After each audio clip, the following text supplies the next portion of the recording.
And a pleasant good evening to you and yours. Yes, it's evening. And welcome back to the Brevard Sports Network. If you can believe it, not the first, not the second, not the third, but we have reached the fourth and final game of the day here at the City of New Smyrna Beach Sports Complex. I'm Alan Slaughterzinski, joined alongside my broadcast partner today, Caleb Brown, and appreciate Caleb for finishing off the last game. I needed a bit of a break. It was a good game, good finish. Yeah. Won by the Commandos. So we get set to go here between the Georgia Cobras. They will be in yellow, trimmed in black, and the Daytona Beach Broncos. And they are in gray in that typical Bronco orange. And if you're a fan of the NFL, you know exactly what I mean as they get set to kick off here. And looks like back deep is going to be number 1, Iquan Deed, and I can't see the other number. And set to kick off is big number 44 for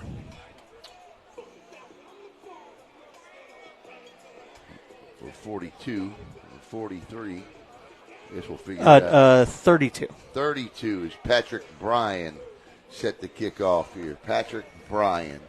And we are just about underway here on our final game of the night between the Broncos and the Cobras. Georgia and Florida in the house. And a left-footed kicker, and he puts toe to leather, and this is a line drive hauled in at the 11, out across the 20, 25, 30, 35, up to about the 38-yard line, and this is where the Cobras offense will begin. Probably one of the most anticipated games of the day, Alan. Why do you say that? There's been a lot of talk here between, there's a natural rivalry, Georgia and Florida. Right. I mean, especially around this time of year, right. Florida and Georgia football fans, and I'm not just talking about the college, I'm talking about even at the high school level. Right. There's always talk of, who's the better state? Is it Georgia? Is it Florida? Then Texas sometimes try to butt in. So there's that natural, automatically state versus state rivalry. And two, the Georgia Cobras have been known to talk a little trash. Yeah, just a little bit. All right. And the Broncos don't back down either. Yeah, I was going to say the Broncos are pretty good themselves. And there's a quick wide receiver screen, and he's still on his feet out across the 45 to the 47, and it looks like number 3 was on the reception on that one. That's Eugene Robinson. The quarterback is give you his number in just a second.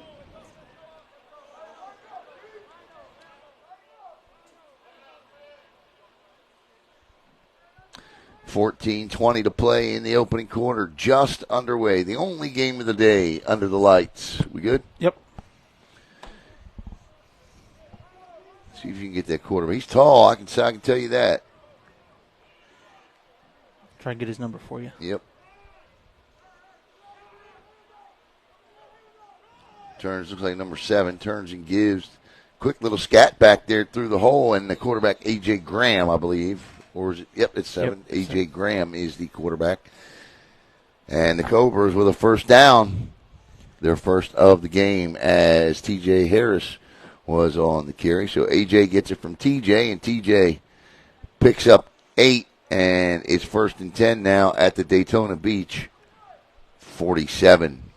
The Broncos are the APCL, I think that's it, champions.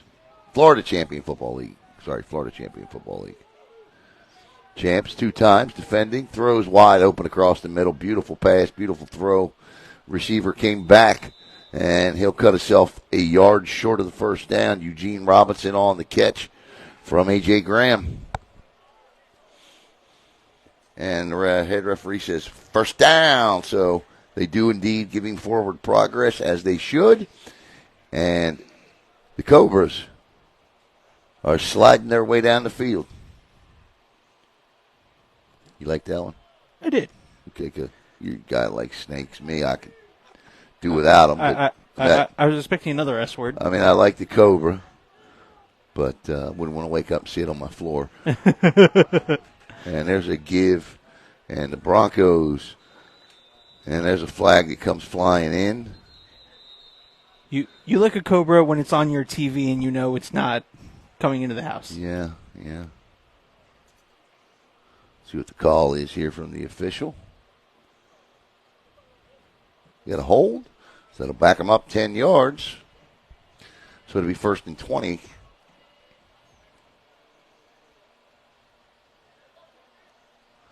That's a spot foul, so it could be, depending upon where it occurred. Well, it looks like it occurred right at the line of scrimmage. So it should be 1st and 20.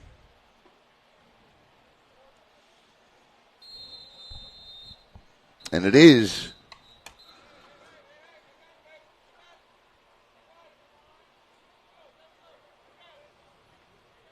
NFL rules using NFL balls. 15-minute quarters. I don't know what that thing that just flew by was, but it was big and ugly. Don't talk about me like that. No, bro. This thing had wings. You ain't got wings. 1st and 20.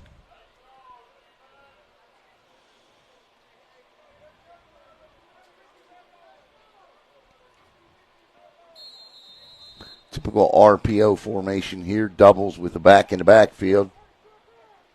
A.J. Graham, the quarterback. 2-step, 3-step, quick drop, quick release, quick throw, and the catch is right in the breadbasket and dropped. The catch is dropped.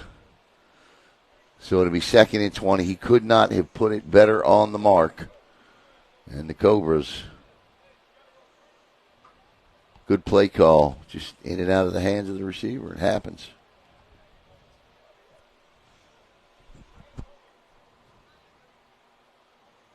So a team from North Carolina, a team from Tennessee, and a team from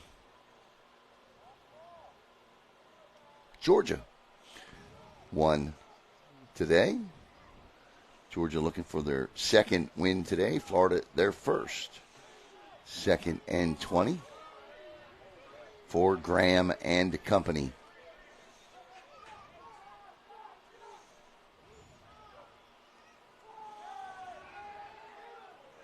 Graham steps up, lets it fly, and in and out. That's on Graham. That was a little high. In and out of the hands of his intended target, Javier McGriff. But I tell you, I like the way A.J. Graham looks. He's got good form. He steps up. He's got a nice compressed mechanics. What is that? That's the DJ. That scared me. I had no idea what that was. Like, what is that? So 3rd down and 20. I don't know if it's 4-down territory. We'll find out. I've not seen the Cobras play, so I'm not familiar with the way they run their offense. A lot of teams, once you're inside the 50, it's 4-down territory. Cobras back. Graham throws. Another good throw and another good catch. This will be for 15 yards on the dot. And it'll certainly be 4-down territory now because it's 4th and 5.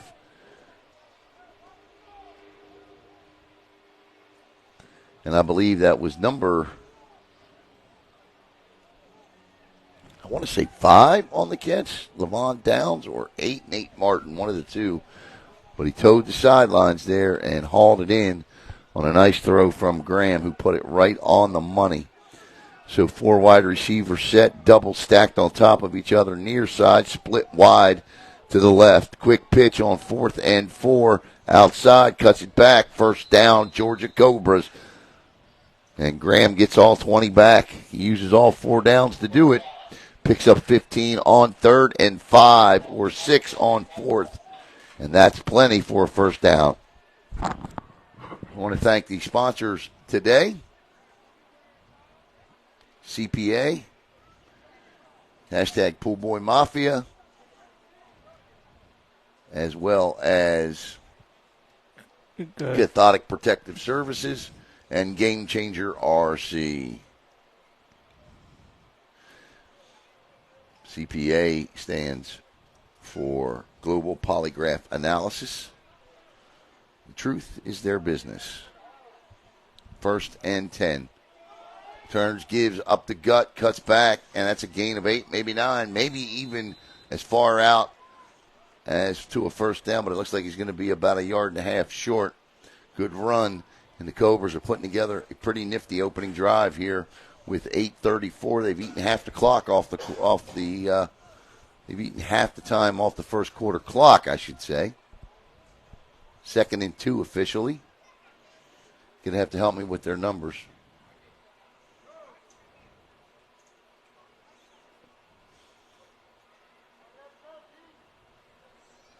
Right. See what they do here.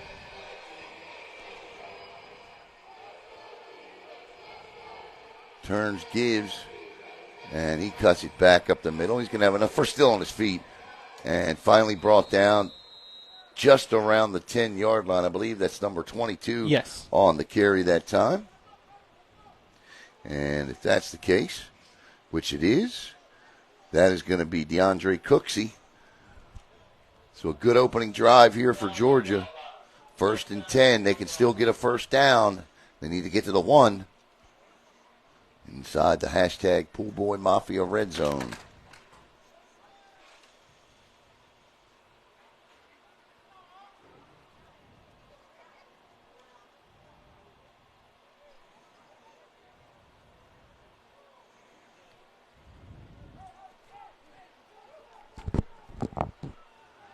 Up the middle and in for a Georgia Cobra touchdown is number 22, DeAndre Cooksey. And with 7:09 to play in the first quarter, the Cobras take a 6-0 lead. Nothing more than a straight handoff up the middle, and Cooksey did the work with the help of his offensive line, who opened up a big hole in front, slicing through the champions of the Florida Champion Football League's interior defensive unit. And now on for the extra point is the kicker, which is number 34. If it is, it's Jalen Harris. The holder is number 1, Iquan Deed.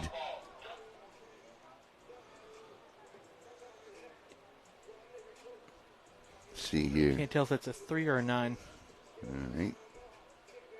Snap is right on the money. The hold is too. And the kick is no good. Wide right. So that was all on the kicker. The snap, the hold, and everything looked good. But the kick pushed wide right. With 7:09 to play, the Cobras score on the opening drive. They lead it 6-0.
All right, welcome back here to the New Smyrna Beach Sports Complex as the Georgia Cobras flexing a little bit of snake muscle as they drive down the field on the opening drive and score. Extra point, no good. They lead it 6-0. A Cooksey 8-yard run. And this ball, he's drilled and hauled in at the 10, across the 20. Tries to get out to the 25, but he is tripped up and will fall at the 22. They want a flag, won't get it for a push in the back. And we'll get to see this Bronco offense for the first time tonight. 50-50 raffle tickets on the home side. But there's some cool stuff during halftime.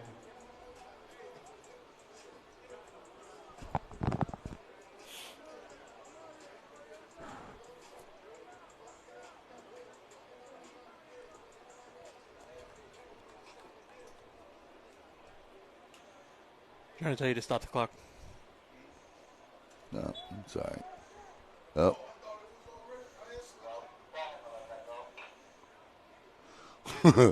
That's all right with me. I mean, I ain't complaining. 6:25 to play in the first quarter. And, Kelly, if you could, try to keep an eye on Sid. Tell me who the guy in the middle is receiving the snap. There are 3 running backs back there. Turns, Gibbs. it's number 2 back receiving the snap. So the quarterback is Rashad Floyd.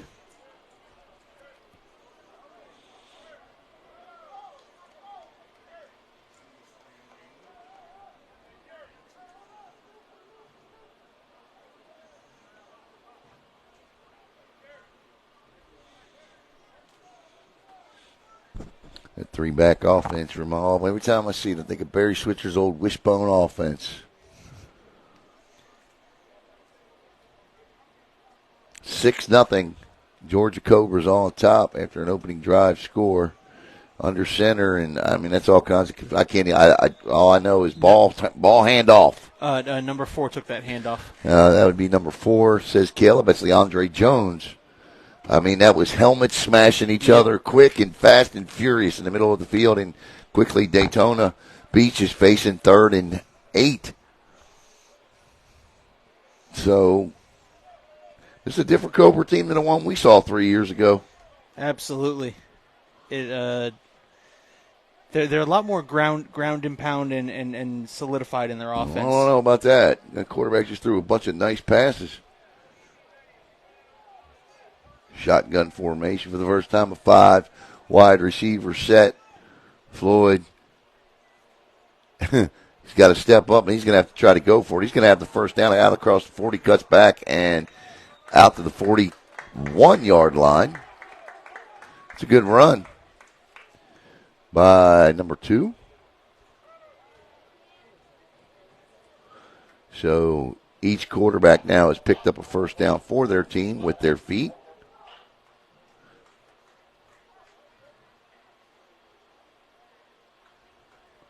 So Floyd with the first down. Now, what I was talking about was they got a lot of size, speed, athleticism. They were just putting it together, it felt like a couple of years ago. Quads to the right. Floyd looks back to the left, tries to get out of trouble, gets outside. He does. And I tell you what, for a big guy as he is, he's got some speed. And he does indeed cut the corner. And he's going to pick up at least 5 as a result, maybe 8. And it's going to be 2nd and 2. 4:24 to play in the opening quarter. 6-0. Georgia on top of Daytona Beach.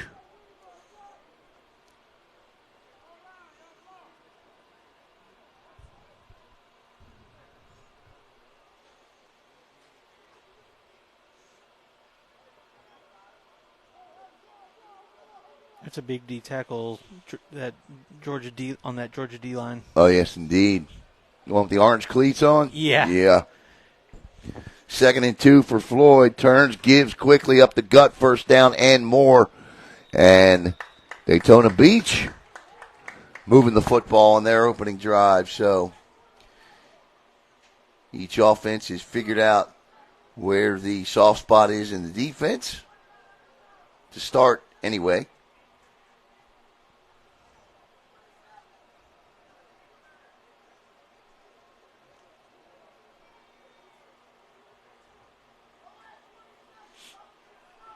.320 to play, first quarter. 6-0 Georgia. 4 wide receivers, double, split equal. Now make it 3 wide receivers as the running back joins the slot on the right. Floyd with the snap. He's in trouble, but he gets rid of it. Throws wide open, caught.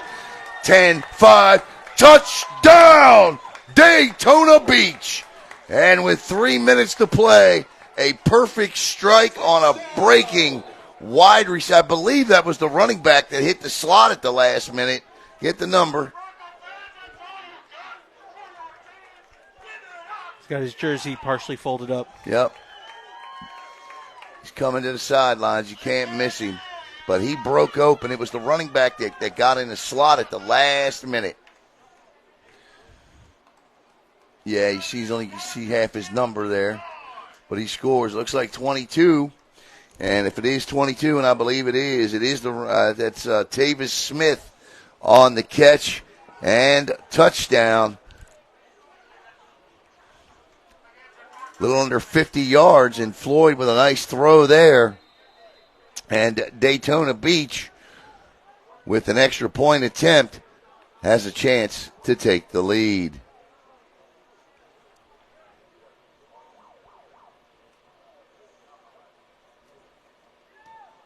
And he gets it off, and I believe he split the uprights. He does. And with 3 minutes to go in the first quarter, both teams have scored on their opening drives. The difference, the Broncos kicked the extra point, and with 3 minutes to play in the first, they lead it 7-6.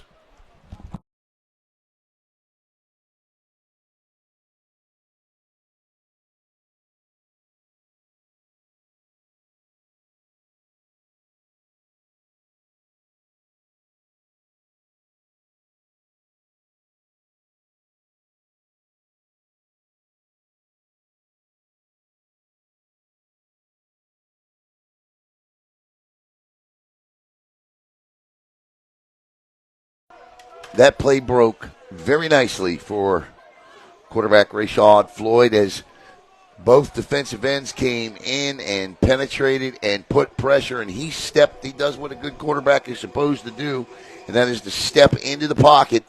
He did, and he fired a picture-perfect strike to Tavis Smith for a 48-yard touchdown. The extra point, good, and it's 7-6. And it'll be now the Cobras' turn to answer.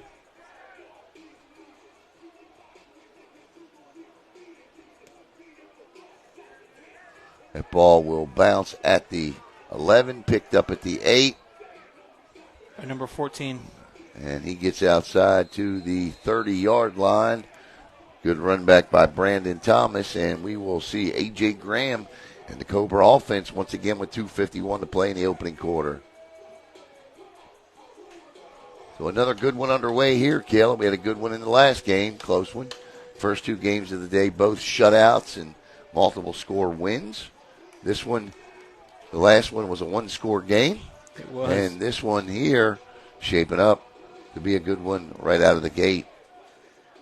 The last one ended with a clinch pick six. Okay.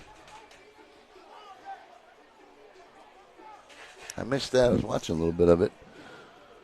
I saw the go-ahead touchdown down here. Yeah, there was the go-ahead touchdown, and then the pick six to clinch it. To seal it. Yeah, and the following drive was it was unbelievable.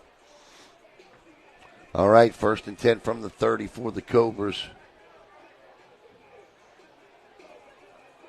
Blitz off the corner. Oh, and the blitzer got him. And that's a good job by that blitzer there. There you see him coming out. Number 20. So number 20, that's Henry Rouser, who came. It looked like Henry was shot out of a cannon coming off of that left side, and the run blitz works. And it's second in. Well, they picked up 4, but they would have got a lot more. 90 seconds to play in the opening quarter. 7-6 Daytona Beach.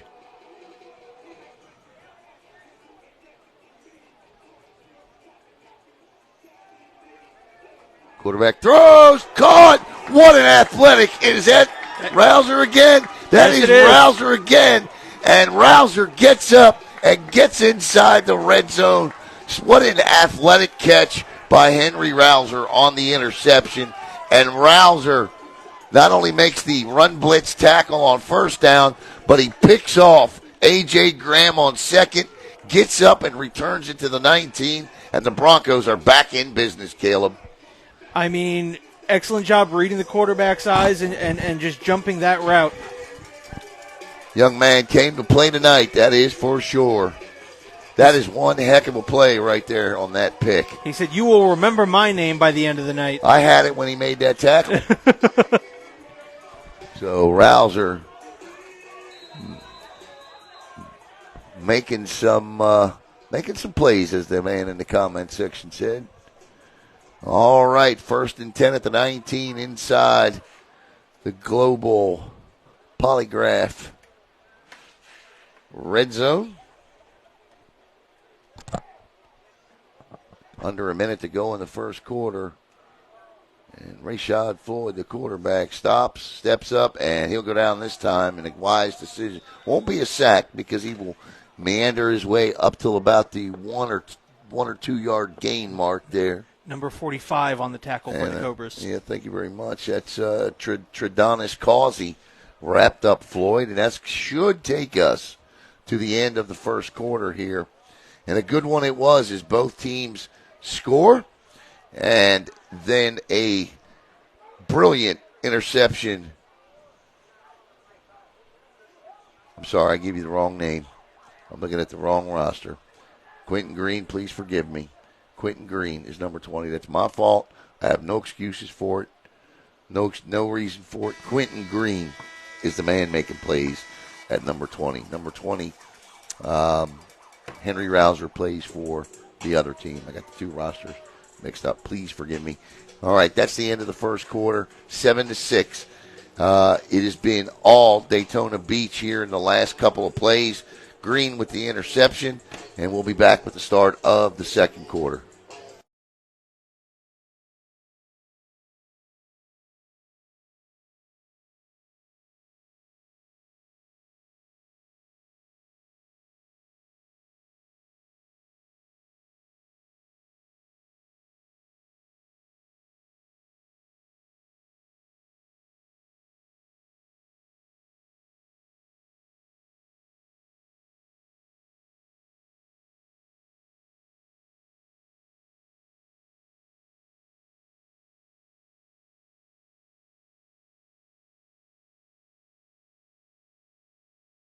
Go. Once again, my apologies to Quentin Green.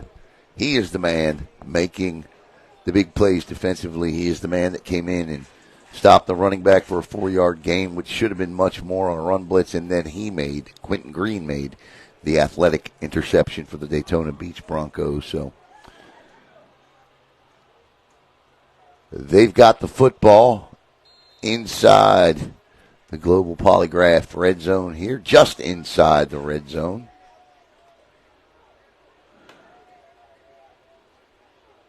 There's Rashad Floyd.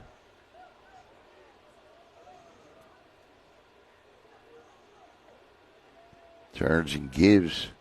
His running back leans forward. Flags fly. I'm not sure what that's going to be. They say that's a fumble.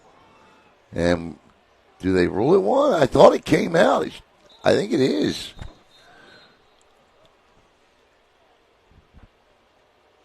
Let's see. The officials are going to get together and talk about this. There definitely was a flag that went down.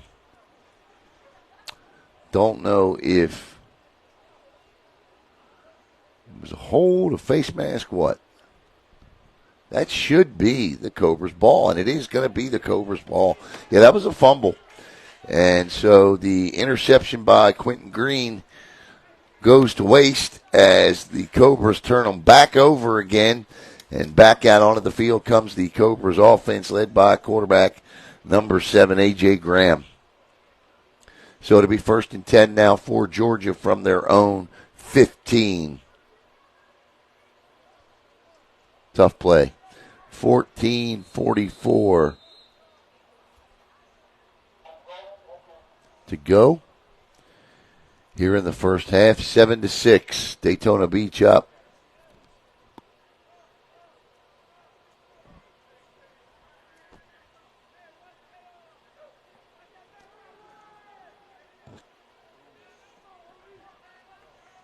Still on his feet. Ball carrier that time looked like that Cooksey, I believe. Yep. DeAndre Cooksey with the carry, and Cooksey stopped for a short gain. So it'll be 2nd down and 7, we'll call it. 8. 8.5. So just a yard and a half gain there, if that.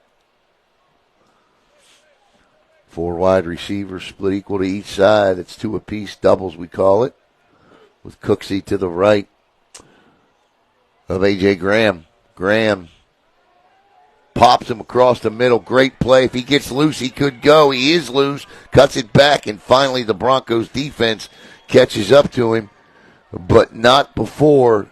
You're going to like this. Henry Rouser. I was like, I think that's 20, but No, that is 20. Isn't that the irony of it all, right? Henry Rouser and Quentin Green are laughing at me right now. I should say, what a catch by Quentin Green.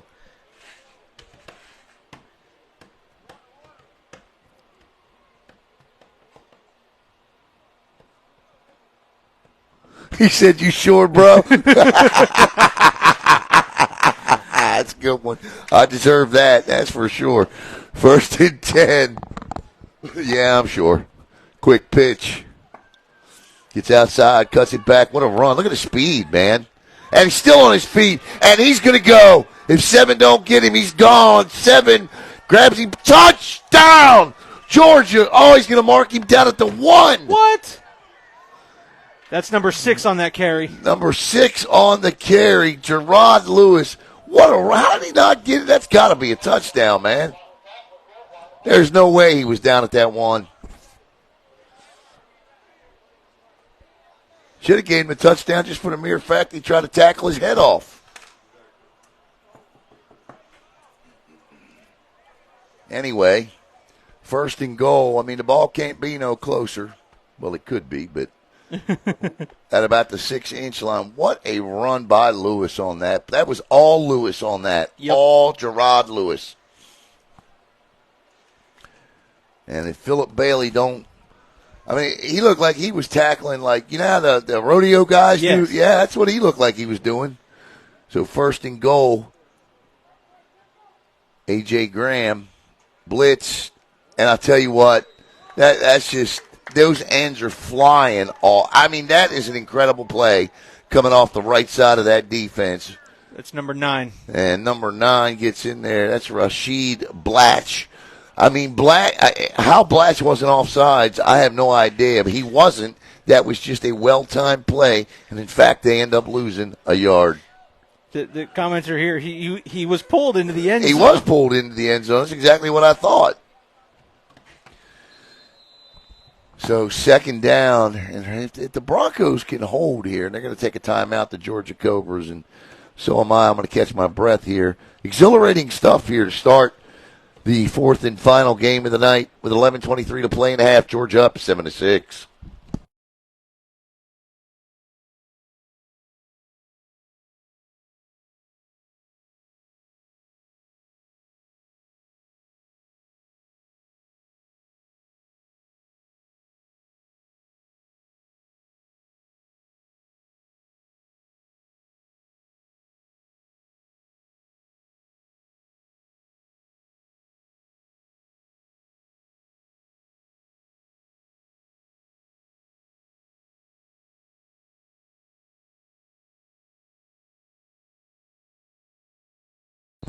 All right. 2nd down and goal to go. Ball from the 3-yard line. Got to hurry here. There's a play clock on the field is running in terms of 25-second clock on for delay of game. So A.J. Graham in the gun. He's going to get, oh, no, he's not. Pulls it back down, throws, corner of the end zone, off the right hand of McCall Yancey, and a good job by Graham to put that where only his receiver could get it and not just throw it up for grabs. And that's going to bring up 3rd down. Now, that's going to be critical. If they don't get in here, if they can't get in here on the next 2 downs, how that call could affect the outcome of the game. And those calls occur at any point in time.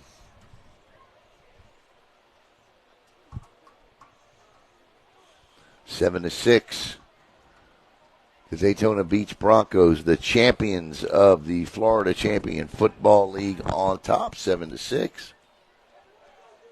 3rd and goal here. An RPO with an eye set, if you will. And they are, wow. The defense is come up big again and again, Caleb. Coming off of that right side. That was number 2 and number 9 both in on the play. So coming off of that right side, well, that's the quarterback. Then 9. For Rasheed, sure 9. Yeah, it was Rasheed Blatch, I believe. So Blatch makes that stop again, and Blatch is moved from that outside to that sort of middle part, and he gets in, and now it's 4th and goal. And if you're Georgia here, they're going to kick a field goal, and I like the option to take the points. But, wow, now how big is that call of not being given a touchdown? Because you just assume being 6 inches away they would score, but they did not. As that defense comes through, the kick is up, and it is good. And with 9:23 to play in the first half, it's now 9-7 as the Cobras regain the lead. But still, you got to think about being 6 inches away and not being able to punch it in, and how much that is going to have an outcome on the game. 2-point lead. Just remember that.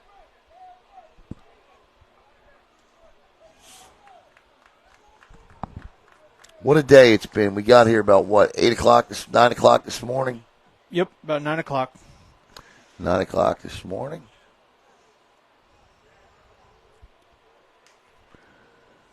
We, in 9 minutes and 22 seconds, will officially have done 3.5 football games here on Brevard Sports Network.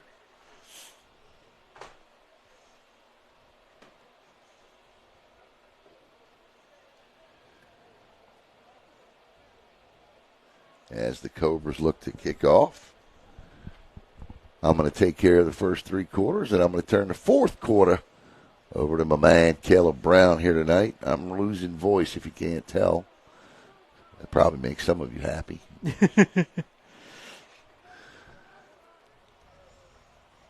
Thank you so much. I appreciate that comment there from Enrique Crumbs. Appreciate all of you watching and commenting with me. We always have fun doing these games. And the games are good, but it's the people that watch with us and comment that make the experience that much better. You know, so many times we say it's an interactive broadcast, and we have people just sit and watch. Yeah. So when you have people actually engaging in what you're saying. Yeah, because, I mean, if I could sit them all right here, we could just talk and, Oh, yeah. We would. That's for sure. We take the social media to heart. And that ball will bounce at the 20 and bounce out of bounds. And so Daytona Beach, who fumbled on their last possession, will take over at the 40 now with 9:18 to play in the first half. Eddie Chase Morgan. Eddie Chase, I've not asked that gentleman right there that question. I'm not sure about the shirts.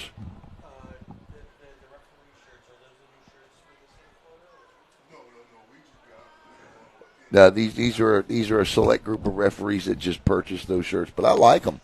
I like them and the shorts. They look good.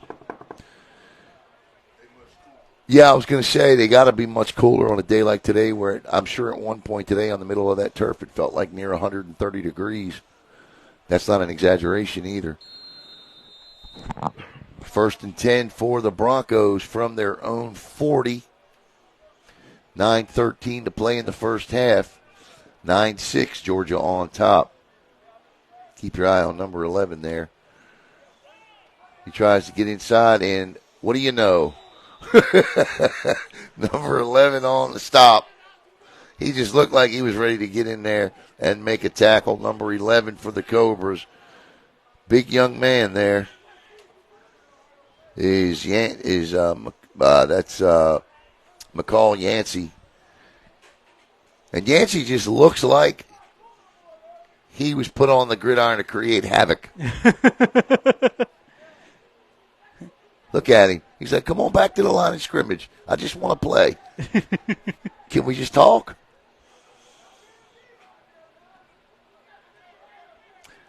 5 wide receivers now as the running back goes into the slot. Yancey bounces back outside and little stutter step there, and he's going to get outside and chase Floyd. Floyd stops, throws, and that was nearly caught, but over the hands of Juan Torres, and it'll be... That was number 23 who got a piece of it, knocked it a little off target.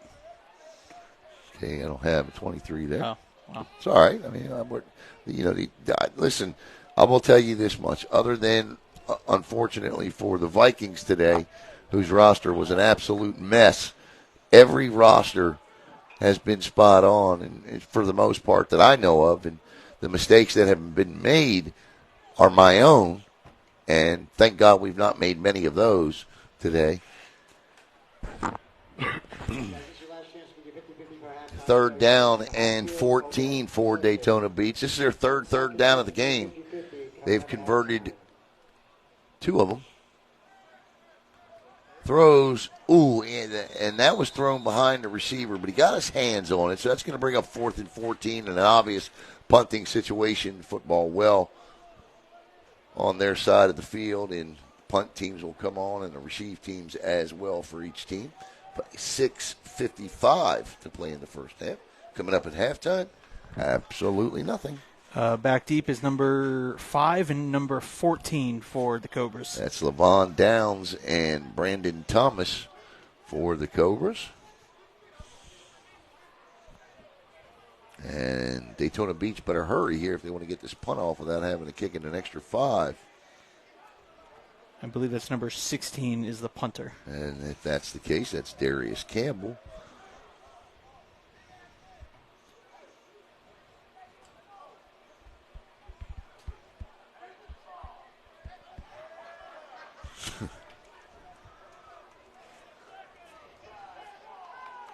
The Broncos, the home team of the home teams today. They'll play about 15 minutes from here. That kick is up. And, oh, wow, what a punt. And that ball's going to be down inside the 10-yard line. Outstanding punt from the line of scrimmage. That's a 60-yard bomb with a roll. And with 5:54, the Georgia Cobras and quarterback A.J. Graham with about 91, 92 yards of green ahead of them to navigate. It'll be amazing. Watch. They'll pick up these 92 yards in the blink of an eye, but couldn't get 6 inches. It's amazing how football works, isn't it? That is a great punt. And I tell you what, a smart decision to let it go. Because the field of punt, it's going end over end. You got 2 Broncos down there. That leads to nothing but catastrophe. Because as soon as you touch that ball, you can, too, be touched. Uh-huh. So that's a smart play. And it gives your not trying to be a hero and scoop up a punt. Smart play. Sometimes it's better not to do anything. And Graham got him. So it'll be 1st and 5 if the call is offside, which I believe it is, and it is. So a nice job by Graham to switch up the cadence there.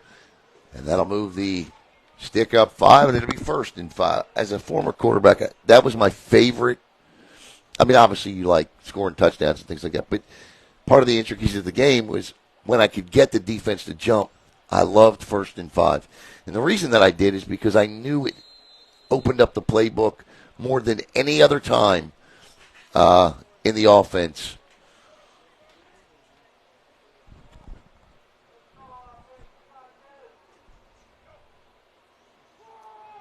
And a little flare out here, and that's on the quarterback because he bobbled the ball at the snap, and just the little delay there in getting the pass off cost his receiver an opportunity to haul it and book it up the field.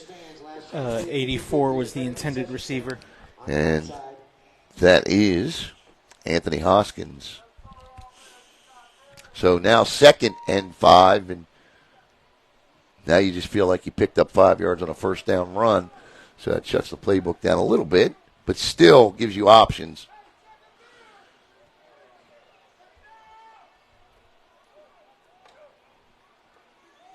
turns, gives, and he bullies his way ahead for a gain of 3. Should be 3rd and 2 now. It was 22. And that is Cooksey again. Cooksey, the primary ball carrier for the Georgia Cobras here so far in this one. I ain't seen this guy in a long time. Yeah. Malik says, let's go Broncos. He had said hi to you earlier. Oh, did he? I didn't see him. Well, we were just in the midst of a drive, and I didn't want to throw off the I flow. got you. What's up, my man? Good to see you back on the stream again. Good to have you. Third and 2, go ahead. Wish we were watching him play on this field. Yeah, right? And that's going to be a first down and more. Oh, that's a fumble. No, they're going to say he was down. The referee's pointing down. Now, see, I think his knee was down. I think a replay would show us that his knee had touched. His knee was down and his arm hit the ground, which then caused... Especially that NFL camera they have. I mean, you know, if your arm hair hits the ground, that camera picks it up, man. Down by contact.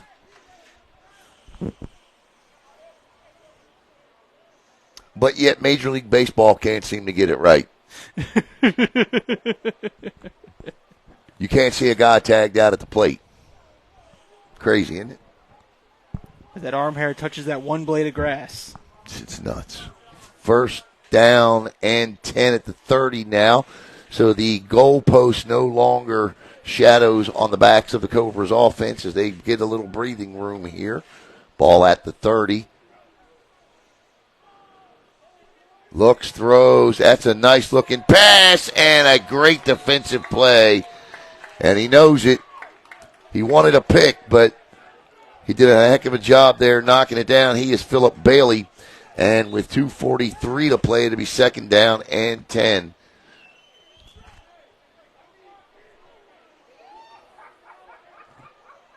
The ball was 40 yards in the air. And when it hit the 41st yard, Bailey's fingertips were on it. I'm not exactly sure what is the coach upset about here.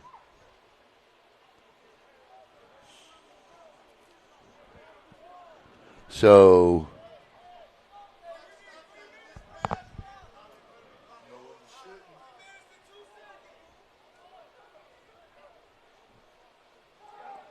gets outside, and his arm was moving forward, but they throw the beanbag. That's going to be a fumble. The head referee threw the beanbag. His arm was moving forward, but they're going to call it a fumble. And the Daytona Beach Broncos will take over with 2:17 to play in the opening half, trailing 9-7. And what did you think, Caleb? Oh, that arm was definitely moving forward. No questions asked. Yeah, I thought so. And we are playing NFL rules. Now, I would like to see it again because a lot of times you can be fooled by the motion of the arm and the ball's knocked out. So if the ball gets knocked out before he starts moving the arm forward, then it's a fumble. Should ask Charles Woodson about that. Did you ever see that documentary on 30 for 30, Brady and Woodson? And that's how they started out the interview. And look, they still argue about it. And Tom Brady knows and all but admits it in that documentary. First, I tell you what, that play changed the course of NFL history. Because it's interesting to see what happens, because if that call goes against the Patriots, the Raiders win that football game, and Brady doesn't go on to win his first Super Bowl, and does Bill Belichick keep him? Or let him come, throws to the corner, intercepted, and a great play on the interception, and the Cobras get it right back. Number 27. Yes, indeed. He made a very athletic play. We've seen a lot of athletic plays tonight. The latest comes from Javonte Woods. And Woods will give his team the football back at the 25-yard line. But stop and think about that. Does Bill Belichick bring – because then Brady is what? He's just a quarterback that came in and did a nice job getting the Patriots to the AFC divisional game, but he loses at home to the Raiders in the snow, right? Yeah. So does then Bill Belichick go back to Drew Bledsoe? I mean, I don't know. I don't think Belichick would because he didn't in that moment in the season, but certainly things may be a little bit different. Turned out a little bit differently. I don't say who says what happens in that training camp if Bill makes those two battle it out. Well, I tell you this much. Bledsoe, I think, certainly comes back to the Patriots and is not traded to the Bills in the offseason. And, again, I think you're right. I think that definitely makes a difference. So it's amazing what one call can do and how in the hell we got to this point. I have no idea. 1st and 10. We're having fun is what we're doing. Yeah, we're having fun. The Cobras get it right back. Turns and gives. So they're trading turnovers. Oh, we oh, yeah, the fumble. Yeah. Yeah, fumble. I mean, normally when you and I go on these long car drives to do events, we get off on stories that are absolutely nuts and crazy, and we got no idea how we get there. At least this one, we have a point to how we got there. There was a point to the very interesting story. Yeah, that's correct. So 2 minutes here. Should be the 2-minute warning.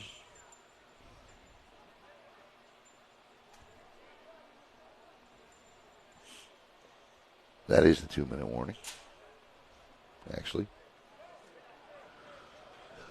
So 2nd and 10.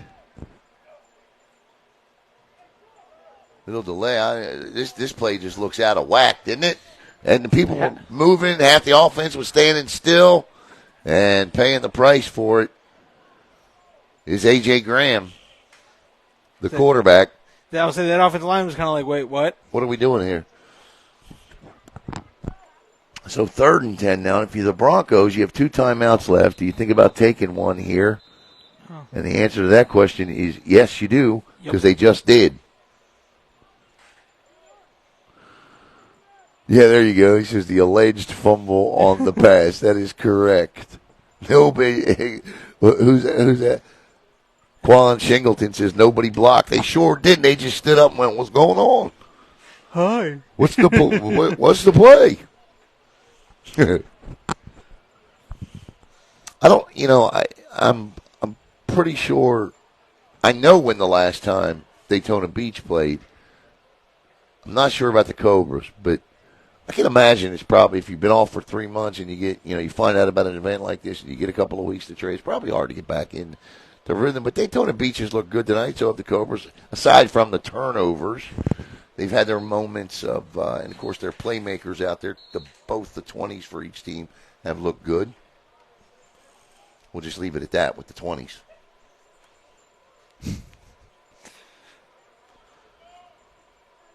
So 3rd and 10 now with 94 seconds to play in the first half. Mayfield says tight. Malik says tighten up.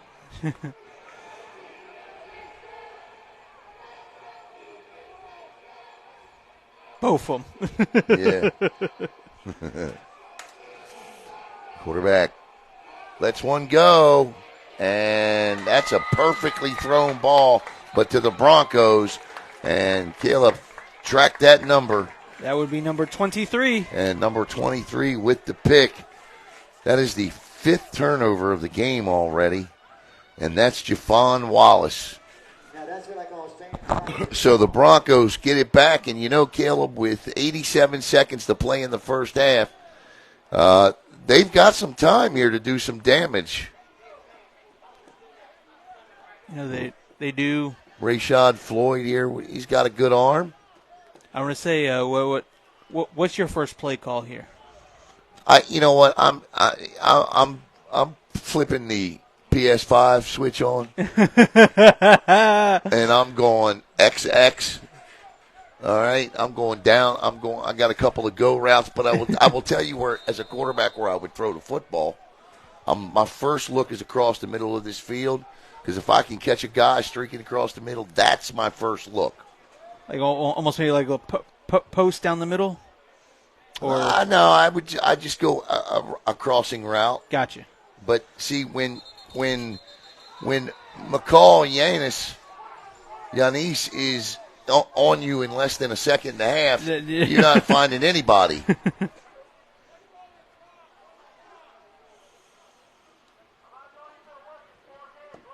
He says he's not there, so we can't air it out.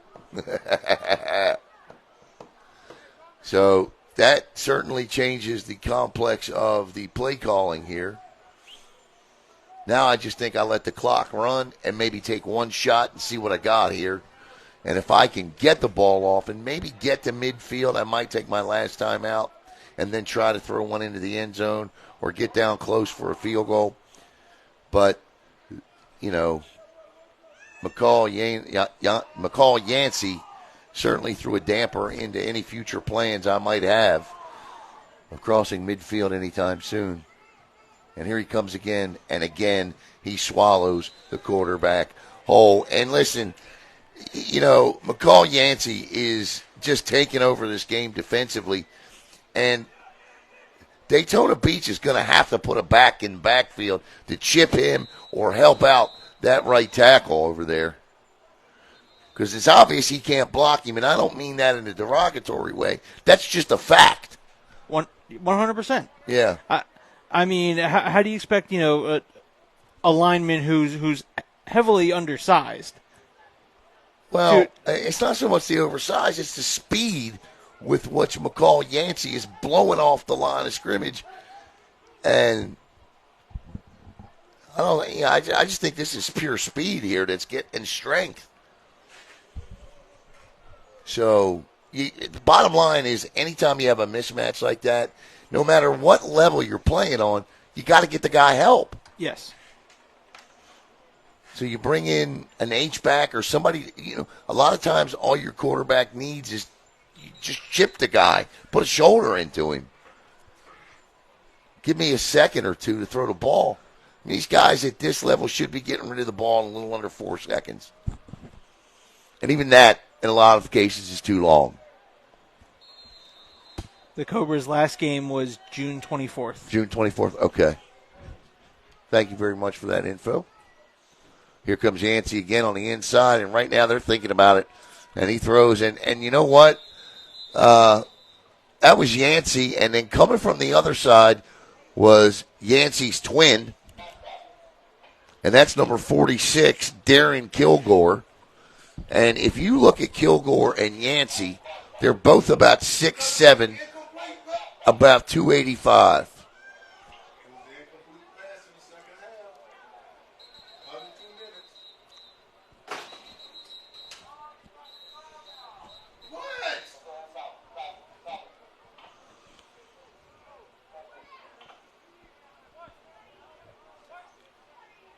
So the Broncos will punt with 8.6 seconds here, and back deep is number 14, Brandon Thomas.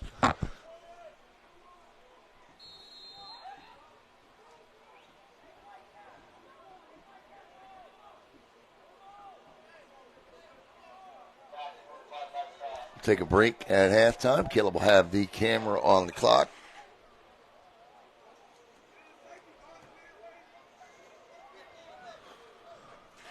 Oh boy! Somebody just said, Cheese just said, "Don't let the punt go over. Don't let the snap go over his head." The snap or the punt.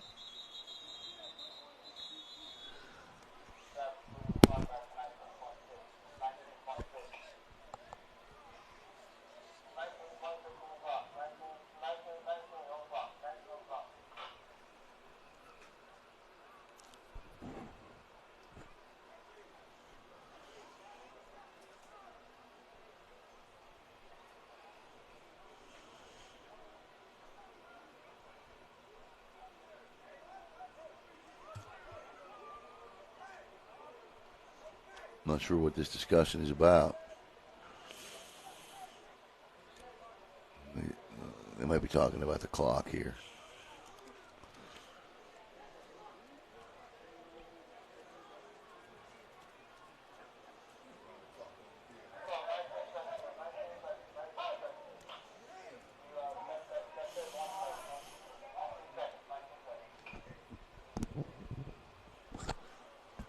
We'll just hold the clock for 10 seconds.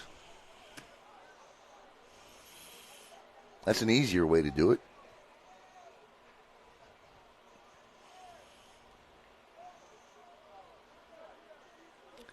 Darkness has descended upon the city of New Smyrna Beach Sports Complex.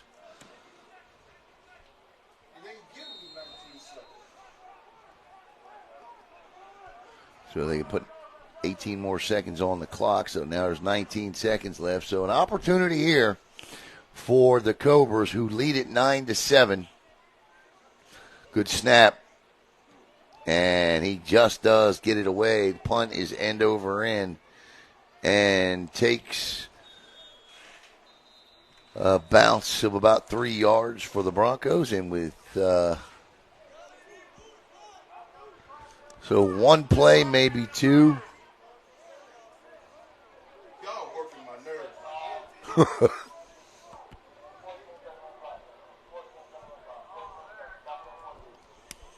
Poor clock ref never gets any love, man. And he's done. Let me tell you something. Out of all the refs, he's done the best job today. Yes. Because he has moved these games along. Normally, these are games take 3.5 hours to play. Easy. 3:15, 3:30. Easy to play. You couldn't do that today with 4 games, and you had a 30-minute weather delay. We'd be here clear after 2 in the morning. They'd be calling last call by the time we got out of here.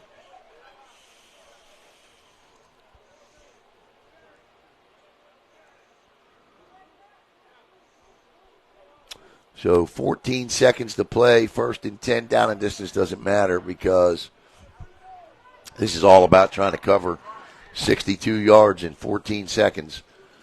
So I'm sure they'd be happy with 10, but they need 62. He rolls out. He can stop and throw. He says, go, go, go. He does. 1 foot. And he cost himself an opportunity to get that ball down the field when he threw off a 1 foot. 2 seconds to go.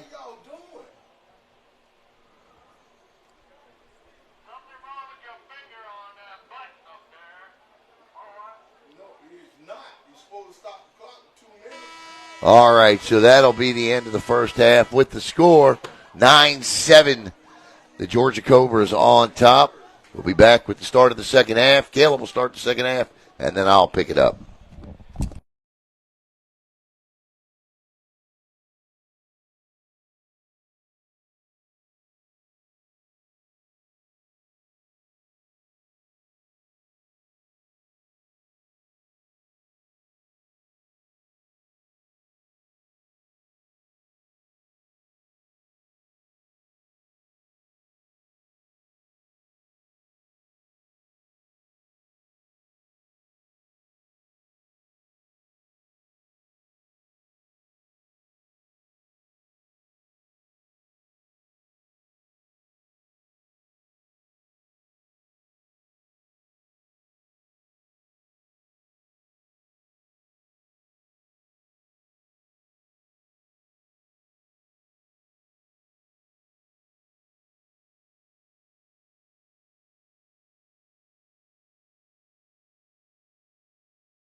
All right, the horn blows to signify the start of the third quarter. This will be my final quarter.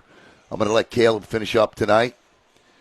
I myself personally today 4, 8, 12, 4, 8, 10, 11, 12 and a half quarters of football. So Caleb with a quarter and a half himself, and he can finish it up. 13 and a half quarters of football.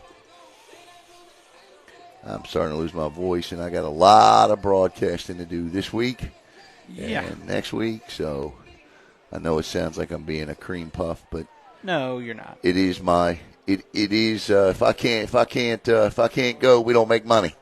Agreed. So this will be my final quarter of the night, and I want to thank all of you for joining me all day long, for those of you that have been in and out of the broadcast. And we want to thank, of course, our sponsors, Pool Boy Mafia, hashtag Pool Boy Mafia. Anything with a pool or a hot tub, Pool Boy Mafia. Now, he's available on Facebook, so you can hashtag Pool Boy Mafia. And Pool Boy is POOLBOIMAFA. I'll put the hashtag in the comment section for you.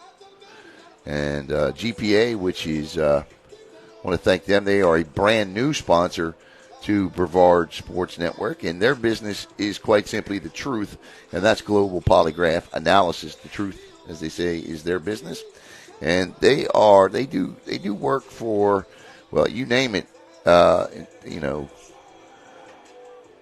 Looking at the Central Intelligence Agency, the CIA, various police departments across the state of Florida, and they are located in 3 cities.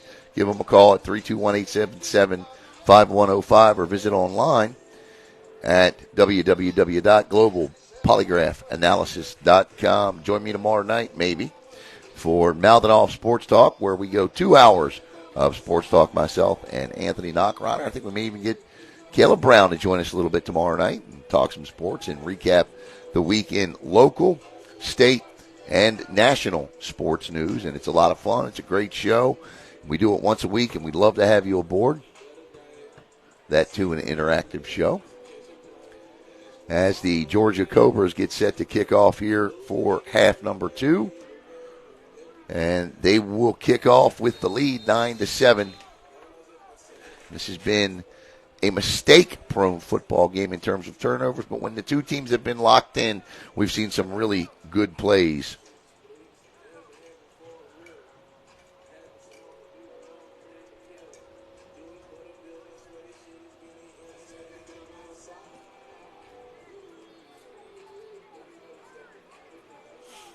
Turned at the 20. At the 20, out to the 35.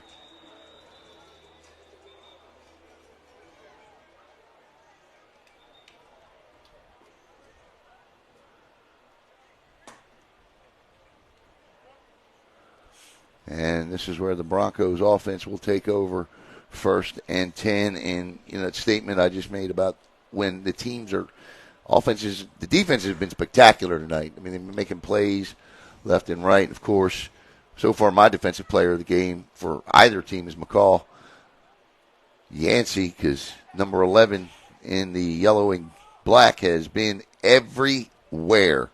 So I'm interested to see what coaches Tamara Clark, Derek Clark, Samantha McFadden, Joseph Nieves, and Elijah Toole have done in terms of adjustments on Yancey. So 1st and 10. Second half just underway. The white hat blows the whistle to signify the start of the clock.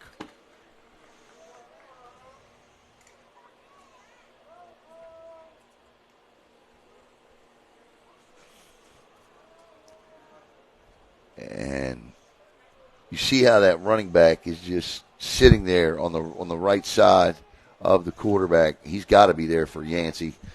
We'll see if this is a pass play, if that is indeed the case. Man in motion. And Yancey disruptive again, and that running back was there. And McCall Yancey won't get credit for the tackle, but I'm telling you, he just tore everything from the floor up right from the snap of that football. Not even 3 guys could keep him away from disrupting that play. It's scary. No, he's good. Apparently, your only hope at this point, if you're a Bronco, is he runs himself out in this heat. Listen, I'm not encouraging it, but as a lineman, I might consider a chop block or two to try to make him think twice. I hear you. Want to keep it clean, though. Chop blocks are illegal. You're right. 2nd and 10. And this is a different quarterback in. And he throws, and his first pass is picked off and down the sidelines and knocked out of bounds. That's number 23, and I don't unfortunately have a number for him, but he's got a pick. And the new quarterback, we do have a flag down, so let's see. That's in the secondary. That could be illegal, or they say it's holding. I saw one referee holding his hand there.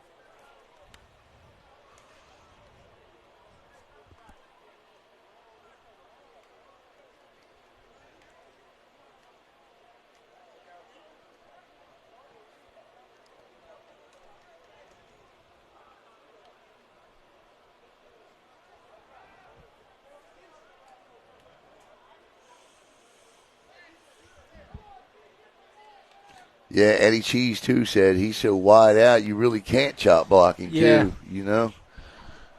Yeah, you can't cut him, that's for sure. And he's fast. He'll step over you. I mean, he's got legs that, I mean, he's 6'7", his legs are 6'2". 14:09 to go in first play of the second half. The Broncos throw a pick, and, well, let's see if the Georgia Cobras can take advantage. Now, I'm telling you here, I'd take a shot right here. I'd throw a post or a go route. Of course, you know, that's all I ever wanted to do anyway. Throws. Ooh, that ball hung up for a split second too long. And nearly with a pick six was Phillip Bailey. And it'll be 2nd and 10.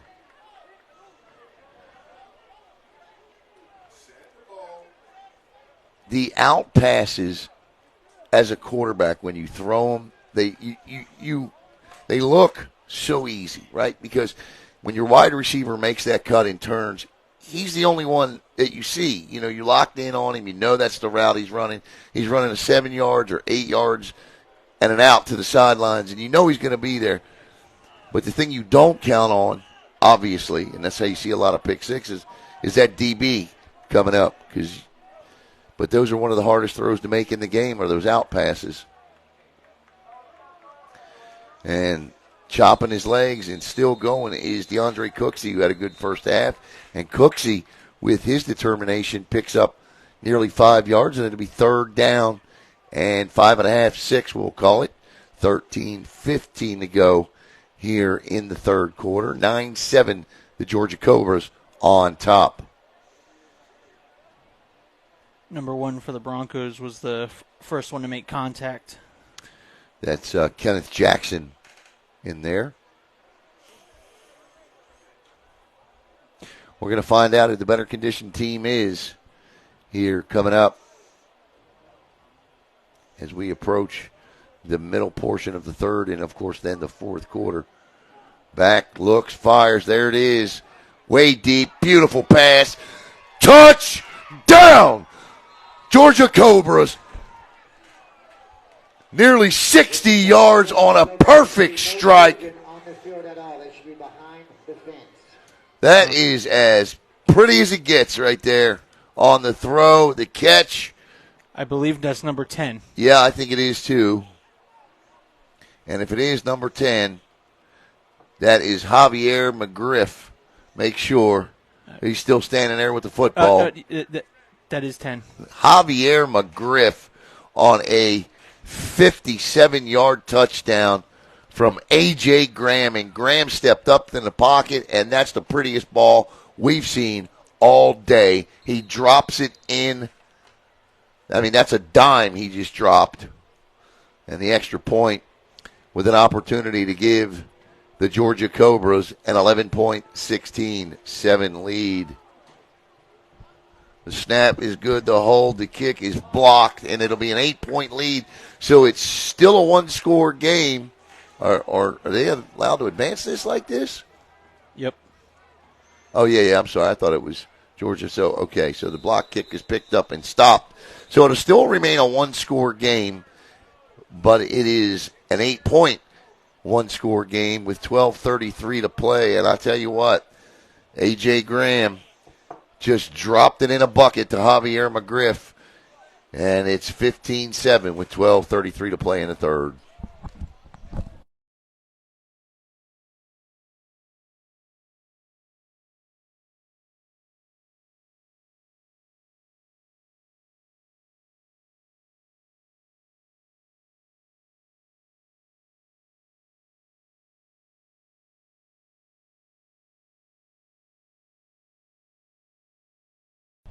The thing that made that pass so pretty was the trajectory of the football. It wasn't lofted. It wasn't gunned. It was on a perfect trajectory, meaning he had the right angle on that football, and that allowed him that ball had some good-looking spin rate on it. It was a perfect spiral, and Javier McGriff just simply needed to make sure he caught it, and he did, and he finished. Yak with some yards after the catch. There were about 15 to 20 of them to get into the end zone for the Cobras' second touchdown of the night. They've got 2 touchdowns and a field goal. They missed 2 extra points, though. Interesting how they kicked a 30-yard field goal, but yet have missed 2 extra points.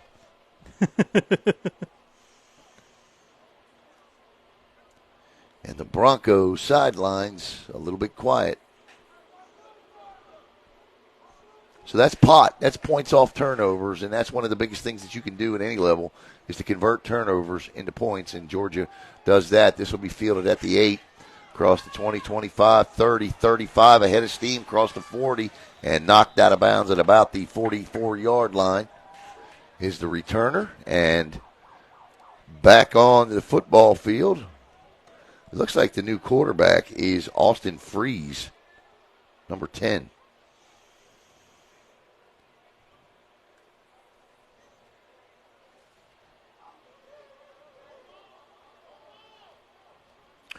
So Freeze's first pass was picked off, and then on the third play following the turnover, on a third down and about 6, 5.5, 6, the 55-yard touchdown. So is it not Austin Freeze? It is not Austin Freeze because he's going to a wide receiver position. See if he can pick up the quarterback's number. It looks like number 12. Is it number 12? It's Cordell Moore if it is. It looks like 12. I can't tell from the side of the jersey. He's tall.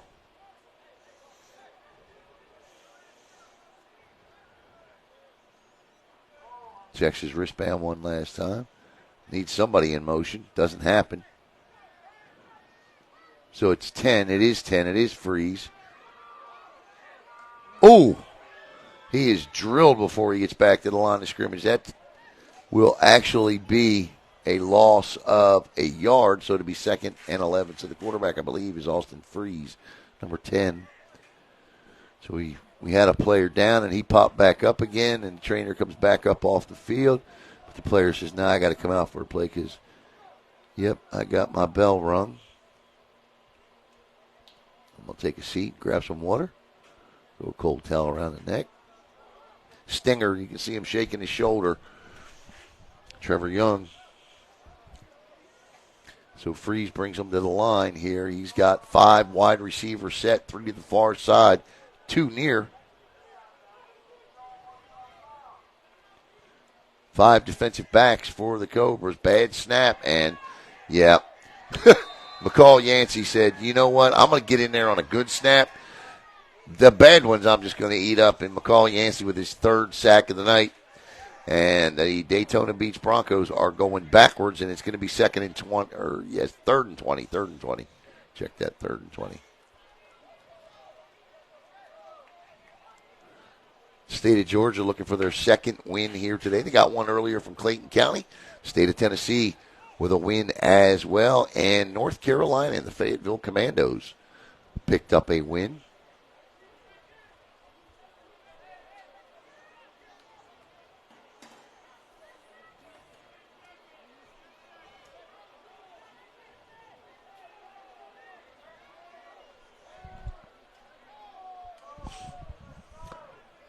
Freeze with trips near side, one wide receiver split far left. Man now goes in motion, fakes the jet sweep, stops, gets outside. He's being chased, and he's going to go down. And would it surprise you if I told you that was McCall Yancey again on the stop? And that's his 4th sack of the night, and it's going to be 4th and 22. Did you see that? Yancey came flying in. They actually double-teamed him that time. He fought off the block, chased Freeze down, and got his 2nd straight sack and 4th of the night. If he's not the MVP, then I don't know who's picking him.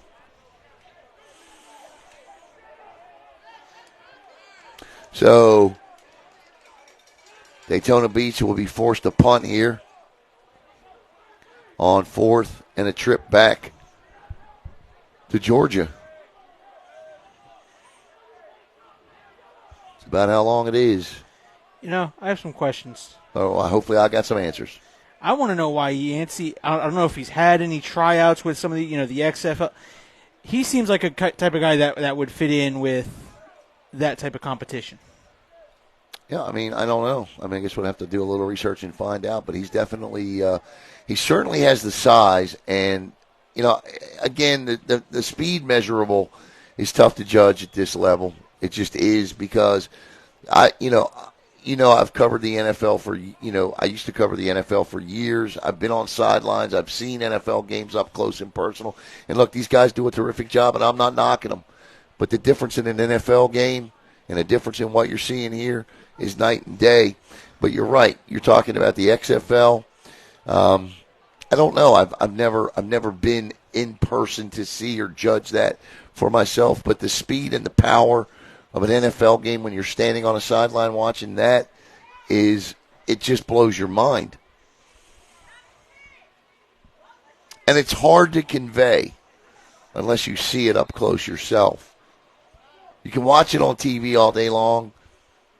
You can even go to like a training camp and see it. But during a game, it's incredible. Just incredible to see. Yes, the score pinned at the bottom of your screen is correct. Set 15-7.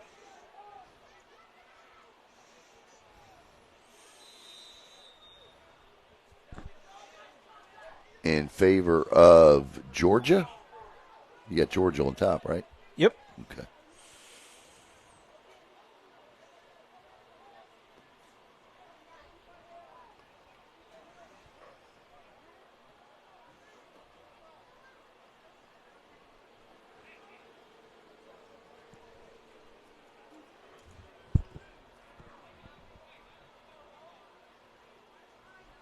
Eddie Cheese Morgan says, trying to get Georgia 2 wins on the day. Bad snap and wisely falling on the football. And that's the smart play. You don't need to be a superstar. You got the lead. Keep the ball by A.J. Graham. 8:15 to go here in the third quarter. And the Cobras facing a 3rd and 9.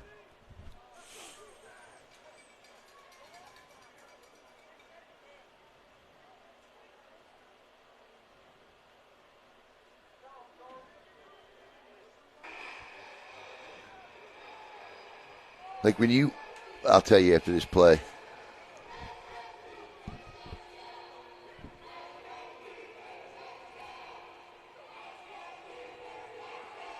Steps up, throws underneath, and that's caught. Nice job, little pitch and catch there for the first down as Graham hits number 5, Levon Downs. Tell you another thing, too, when you're standing next to a quarterback in the NFL throwing the football, you literally hear it come off his fingertips with a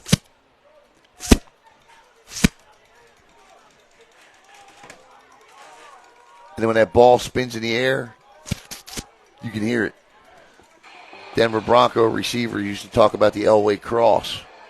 When that ball hit their chest, the next day they'd wake up and they'd have a cross on their chest from the football that John Elway threw. 7 to go. Graham 1st and 10, being chased, gets rid of it.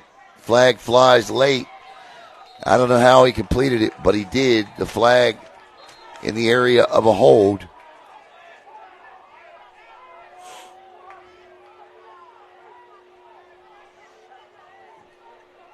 Eddie Chase Morgan says a great illustration. Oh, thanks, bud.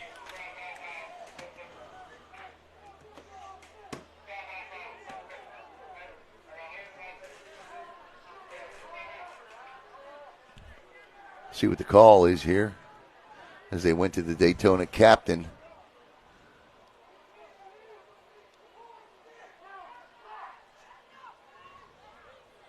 So it'll be a hold, as we suspected. And that'll back him up 10 yards. Spot foul. We got a personal foul, so hit to the head as well. That's declined. So what's going on then? Who was the second penalty against? Was it against the defense? Okay, so it's going to be offset. I guess we go. I thought the 15-yarder always ruled over. But I guess not. I was watching the Hall of Fame game the other night, and the official did such a good job of explaining. He said when a 15-yard penalty occurs, I don't know if anybody else saw this, but he said when a 15-yard penalty occurs and there are offsetting fouls, the 15-yard penalty always overrides the other. That's what he said. Okay. But it's 1st and 10, so maybe it does, because he does pick up a first down here.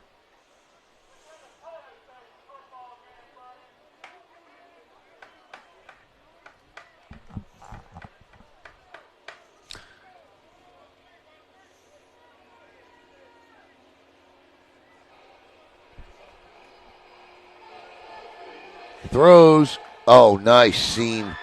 Nice route. And right now, all they're doing is just tucking underneath.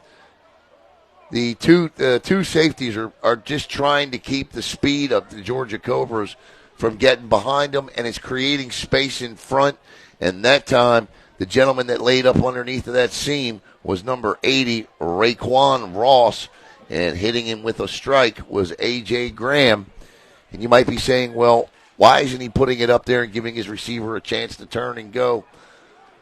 Well, that's a good question, but a lot of time these seam routes, when you get underneath the coverage, it's just a drop in and play the next play. 1st and 10, DBs man up on the other side of the field. Turns, play action, throws, too far. You could tell that as soon as it came out of his hand. And that'll be 2nd and 10 as they try to go for some sort of a third quarter, I wouldn't say a kill shot yet, but certainly put a damper. A third quarter haymaker. Our third quarter haymaker is a good way to put that, Caleb. Outstanding job. 5:05 to play in the third.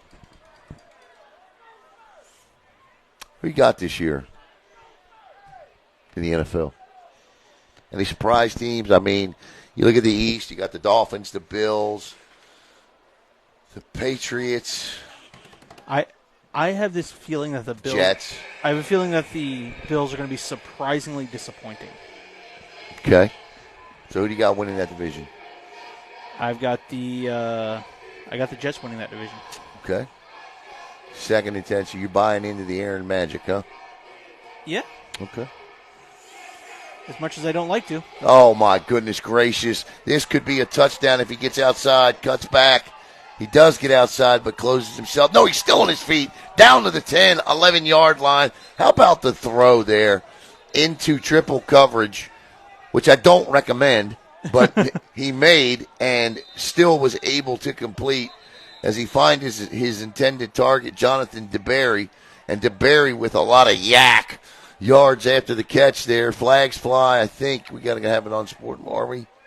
But that's a first down inside the CPA red zone here, right at the 20-yard line. And, I mean, he just put a perfect strike. I think he surprised his receiver that ball got in between 6 hands. So you like the Jets in the East. Who do you like in the Central or the North, the AFC North? Let's not call it the Central. The AFC North, that's...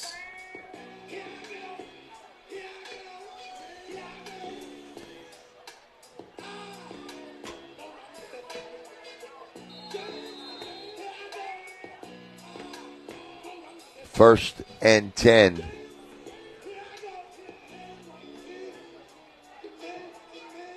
Come on, bro. You got to know your divisions. You're a sports broadcaster. 4:35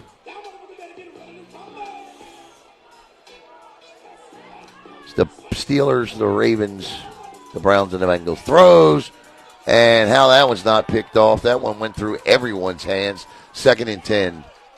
So who you got? I like the Steelers winning that division. All right. And who do you got in the AFC South? All right. South, I have the Jags winning that one. Yeah, I think so too. Who do you have out west? Out west, I have the Chiefs. Okay. All right. I like that. I'm a Ravens fan. I'm from Baltimore. Every ounce of me, I preface that by saying this, but every ounce of me wants to pick the Miami Dolphins to win the AFC East this year, but I can't. Not because of Tua, but just because of their brutal schedule that they play. If you look at the Dolphins' schedule this year, 2nd and 10 gets ready to come up on the screen, and the quarterbacks that Tua Tagovailoa faces this year and the Dolphins face, they got Herbert week 1, and this is off the top of my head, so bear with me. Herbert week 1, Wilson week 3, Allen 5, Hurts week 7, Mahomes in there, Rodgers week 12 and 15, Dak Prescott week 16, Lamar Jackson 17, Josh Allen week 18, and then you got to throw in Joe Burrow because he's somewhere in the mix. Man, that's a tough schedule of quarterbacks to face. So I don't really see the Dolphins being any more than a 9, at most 10-win team. So, but the Jets' schedule is brutal as well. I like the Bills. I don't think the Bills have a lot of holes. I like the Bills, the Dolphins, the Jets, and the Patriots in the AFC East. In the Central, I'm going to go with you. As a Ravens fan, I'm going to make the surprise pick because I think that Steeler defense is arguably one of the best in the NFL this year. Very underrated with the remaining Watt brother on it. A great secondary. I love Mike Tomlin. I think Kenny Pickett has a nice year this year. So I like everybody's thinking it's going to be Lamar or Burrow. I think it's the Steelers in that defense this year that gets it done. But I think you got 3 playoff teams coming out of the AFC North in the Steelers, Bengals, and Ravens. 2nd and 10, they can get a first down. Throws, and nice defensive play at the last minute. Again, a good play made by DB Phillip Bailey. In the South, the Jags are my pick this year to be the top seed in the AFC. Simply because of the division they play in. They got 2 rookie quarterbacks in that division this year. And Houston and in Indianapolis. So you get to play them 4 times. They should conceivably be 4-0 against both of those teams. And then the Titans, listen, I think the Titans are going to surprise this year. I think they could have a real good opportunity to be a wild card. I think they're going to give the Jags fits. Now, the only caveat with the Titans is Ryan Tannehill. But we'll see. And in the West, I think it's the Chiefs division all day long.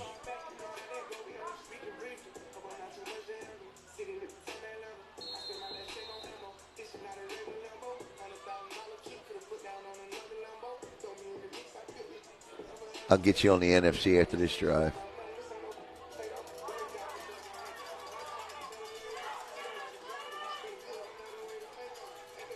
Pump fake. Shoulders out. Throws. Caught. Hit. Out of bounds. He does get back 15 yards of the penalty there. So, again, they could still pick up a first down. This is a critical drive because while the Georgia Cobras have pretty much controlled this game from about the midpoint of the second quarter on, they're only up by 8 points here. So not to get any points here could come back to bite them. 15-7. Currently a 1-score game. Any point at field goal makes it a 2-score game. And with the way that they have no answer for the defensive ends of Georgia,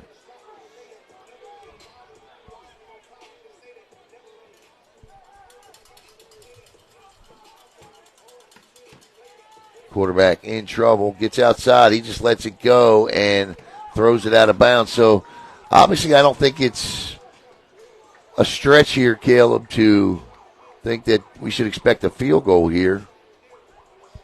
They kicked one from this distance before. Yeah, no. Yeah. But I don't think we're going to get it.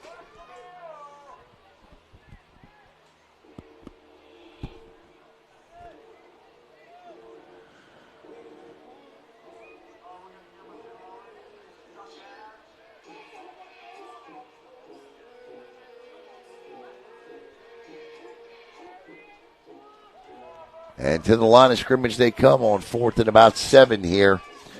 So let's see what's in the playbook for 4th and 7.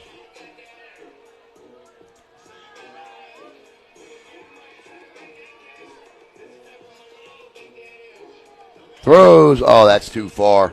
No, is it? No, it was there. He dropped it in the corner. It was a catchable ball. Tough catch.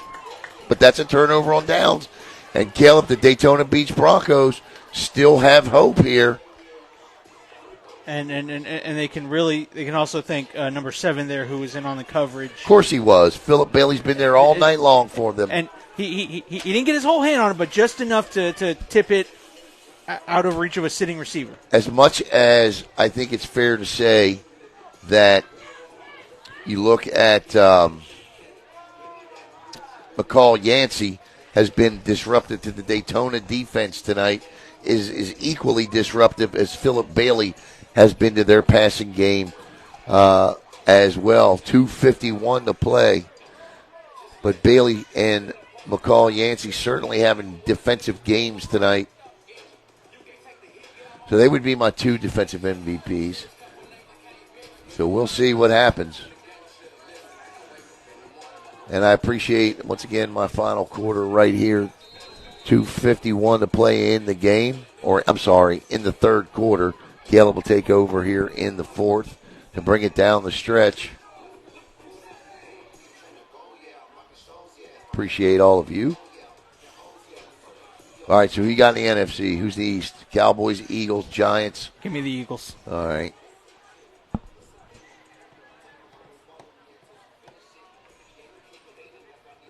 That's a give. Straight up the gut, a gain of 4 or 5. Who you got in the North? Packers, Vikings. In the North, I have. Who did I have? We had this conversation. I think I said I had the Vikings. Yeah, you did. Okay, so I'm going to take in the East. We got a player down here. Running back is down. So in the East this year, I'll go with the Eagles. I know the Eagles have some holes on defense, but I think they'll have the offensive firepower to make up for the holes. I think so. So I'll go with the Eagles there. In the North, I'm going to go with the Detroit Lions. I'm going to buy into the Lions hype. Jared Goff stays healthy. I think they're a playoff team. And then in the who do you got in the NFC South? In NFC South, I have the Saints. I don't think people are giving Derek Carr enough credit for what he dealt with in Oakland/Las Vegas, and I do think he's a good quarterback and can lead what the Saints have in weapons to win the South. Okay. I'm going to go out on a limb here. I'm going to make a crazy pick, and I'm going to go with the rookie, Bryce Young and the Carolina Panthers. Somebody different has won that division. I think it's been, 23 years since the same team has won back-to-back. I mean, come on. You got to get somebody on him. You can't stop him. You can only hope to contain him. As McCall Yancey again with a sack, his 5th of the night. And unless Daytona Beach does something here, there's no sense in a comeback. Doesn't matter if it's a 2-score game or not. Yancey all over the backfield as soon as that ball is snapped.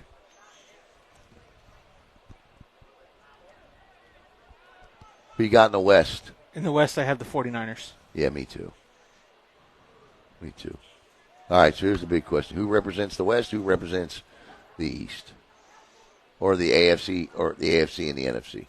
In the NFC, I think we have the 49ers representing. Yeah. And in the AFC, I think we get the Chiefs representing for a Super Bowl rematch. I'm not going to take the Chiefs again, although I believe they'll be there. But I'm like, oh, my goodness gracious. He just throws this up, and that is somehow finds open space in the middle of the football field for an incomplete pass, and it was that or he was going to drop for a safety, and that's going to bring up fourth down. And I tell you what, McCall Yancey is everywhere, and he has already forced fourth down. So the Georgia Cobras are going to get the football back in outstanding field position. I'm going to go with, I like San Francisco this year, and I'm going to go with Jacksonville. I think Doug Peterson could take that team to the Super Bowl. We did the same thing with the Eagles in his second or third year, and I don't think it's a stretch to think he can do that with Trevor Lawrence and that Jacksonville defense, or that Jacksonville offense. And I think that defense is good enough. They nearly beat, or played a good game, I should say, Kansas City. Matter of fact, they played Kansas City close in that playoff game last year.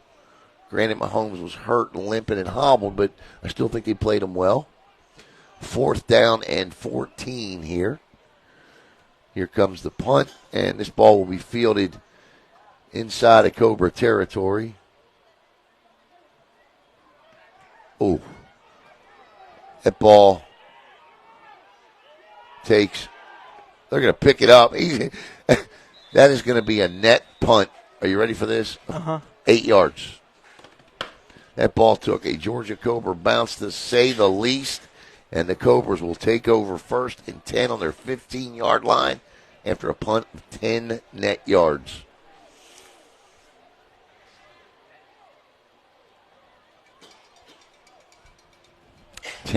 Net yards.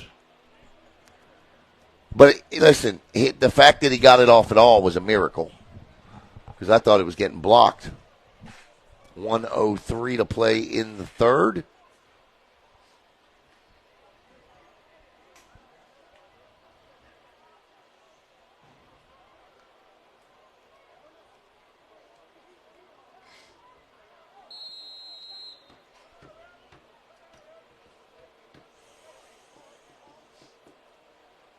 And the Georgia Cobras are like, you know what? That's why we went for it on fourth down. We got McCall Yancey. And he's not going to let you pick up any yards. And I mean, obviously at halftime, Daytona Beach could come up with no answer for how to stop Yancey, because he's, 5 sacks tonight, and in the plays he's not actually gotten a sack, he's just been a disruptive force. This is straight up the gut and in for a touchdown for the Georgia Cobras. Looks like number 6 there on the first play. Is that Gerard Lewis? Yes. Gerard Lewis with a 15-yard touchdown run, and with 55.2 seconds to play in the third quarter, the Cobras take a 21-7 lead. And they might go for 2 here. Try to make it 23-7. It's a 2-score game now for sure.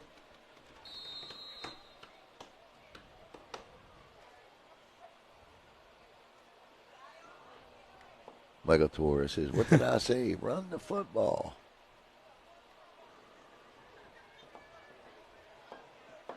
So the Cobras on their way to taking a second all-year-long bowl game championship back to the Peachtree State, the Peach State.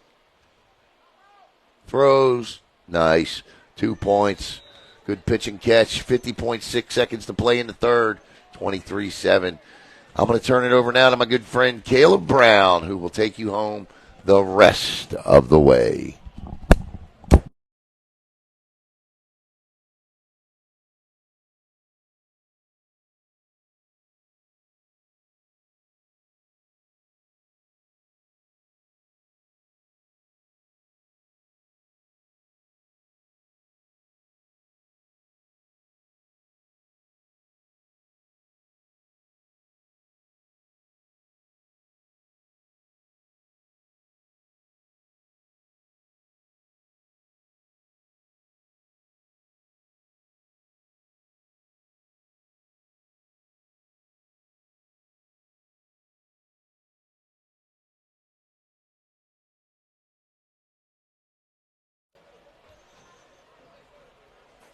All right, folks. Caleb Brown here to take you to the end of this game.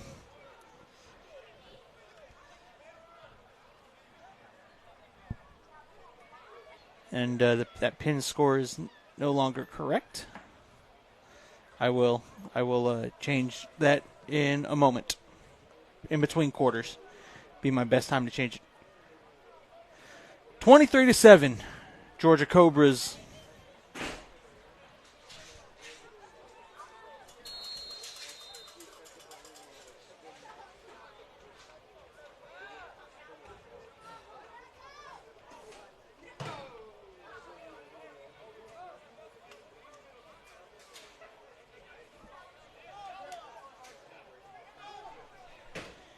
And there's the kickoff. Will be returned from about the 15-yard line. 25. Doesn't get to the 30. There is a flag on the play.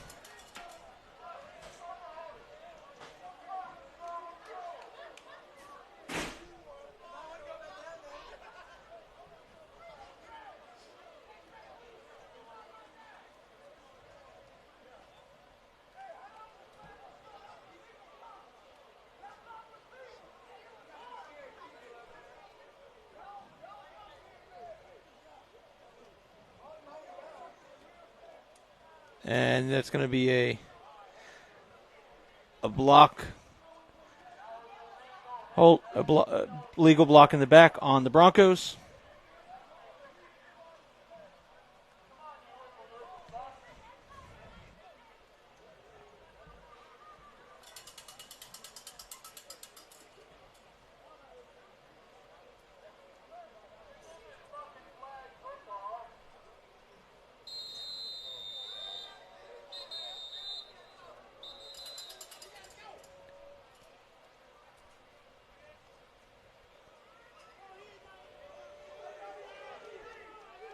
It's 38.3 seconds left in the third. We still have a whole quarter to play.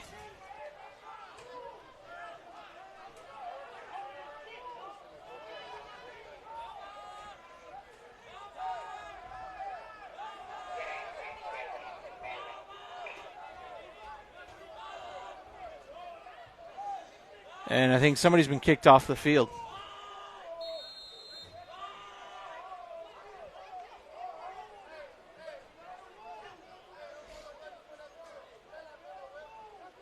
Yeah, somebody did just get tossed.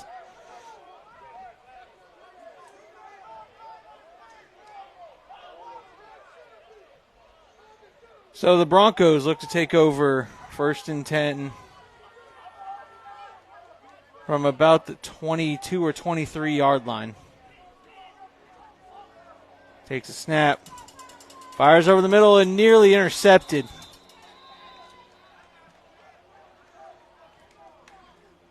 Get the huh? Yes. Yes. Here's your bag. When they're trying to say that you can't throw a flag on a fan, you know certainly can. Do it all day long. Throw it on the whole damn stadium if you want. But I wanted to try to buy broken pieces flying around here to a I have the one piece.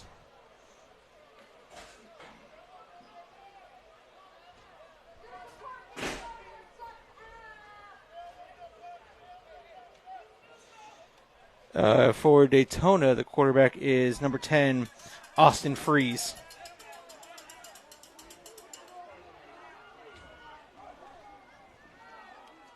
Freeze fires, and that one's incomplete. 27.4 seconds left here in the third quarter.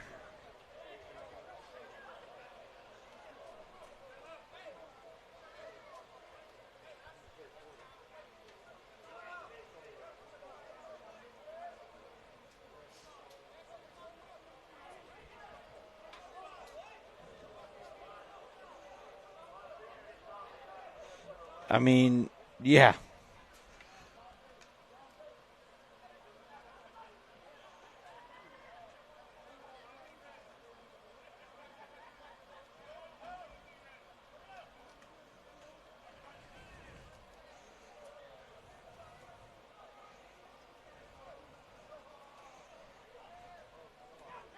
Fires. He's got in double coverage, and it's caught. That pass is caught. But I am shocked the ref did not just throw a flag, because he took that ball and chucked it another 15 yards. That was number 0, Kalo Hanna.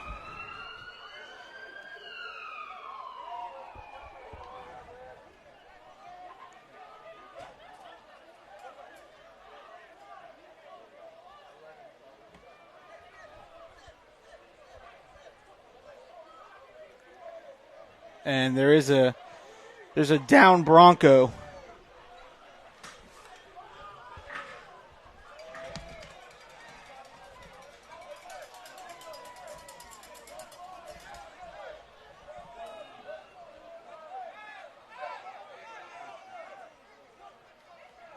And it was an offensive lineman. The offensive lineman is up walking off under his own power.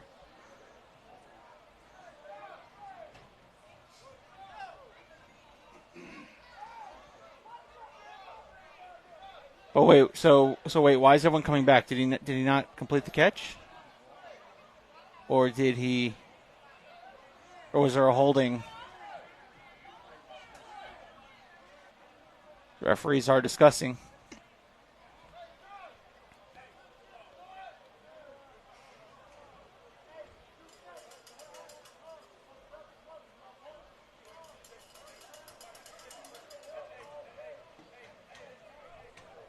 Still 20.1 seconds left to play in the third quarter.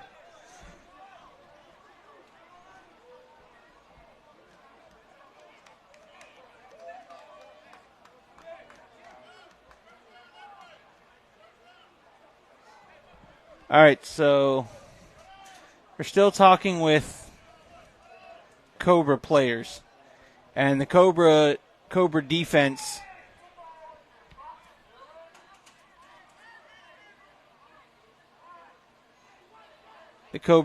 is now having a team huddle. And one of the refs is in the midst of that group of Cobras giving some instruction.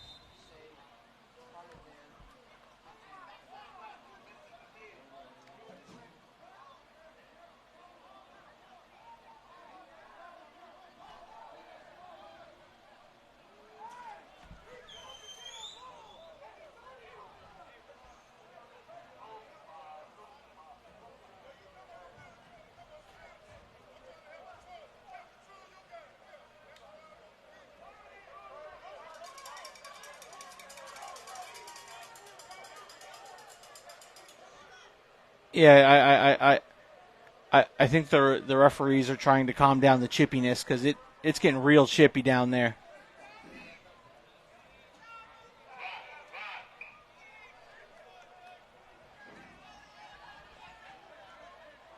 It's 23-7, 20.1 seconds left to go, still in the third quarter.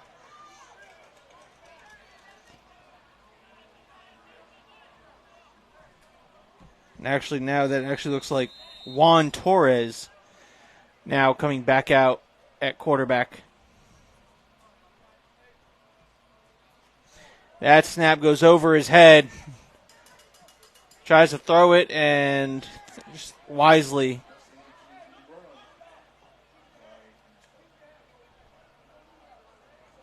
And finally, the third quarter has come to a close. But not before the Cobras put 2 scores on the board. And we head to the fourth quarter with your score.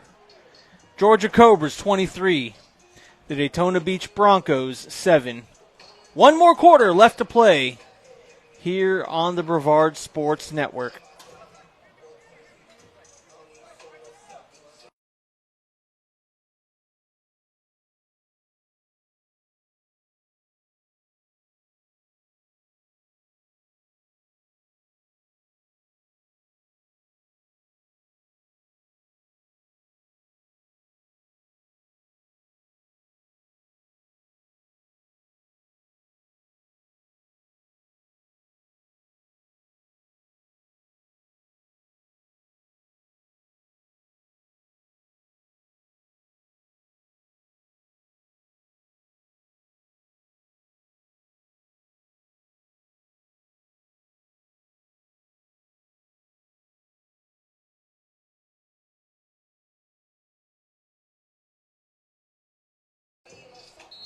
All right, folks, here we go. Fourth quarter of action is set to begin.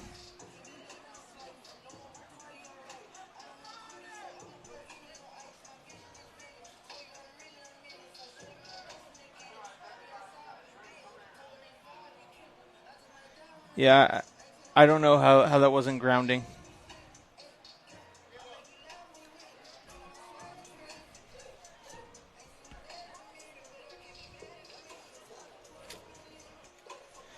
Snap goes over the quarterback's head. Fumbled, and I think the Cobras have recovered. I'll be right back, folks.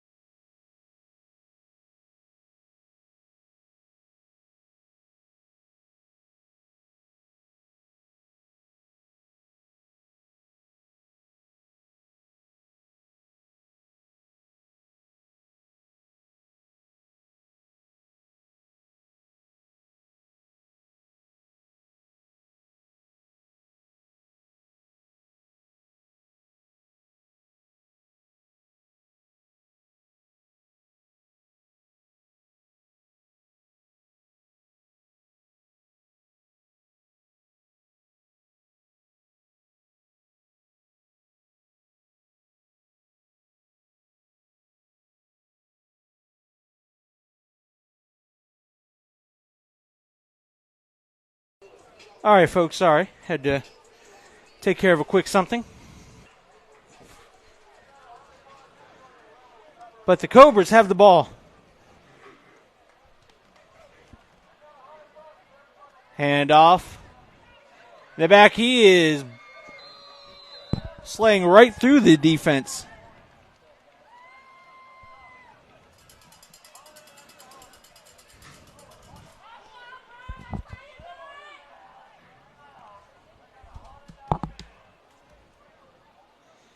That running back there, number 22,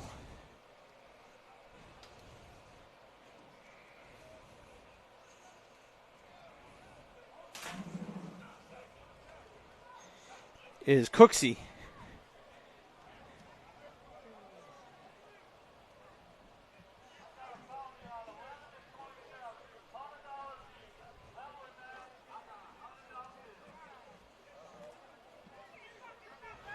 Fires, and that's incomplete.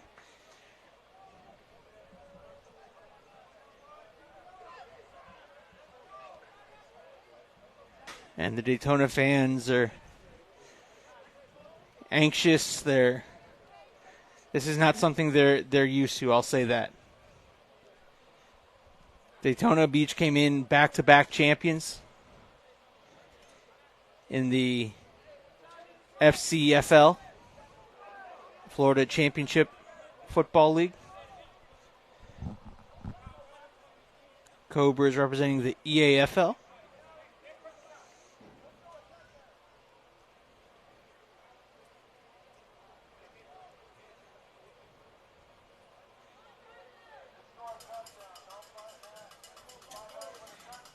And there's the handoff. And I think that's what you're going to see a lot of.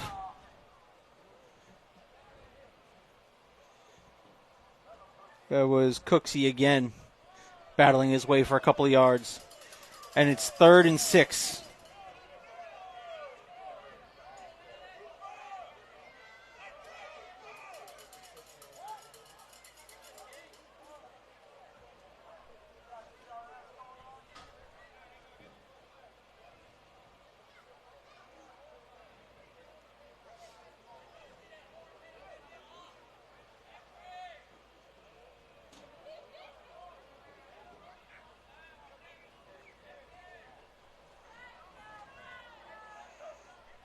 A.J. Graham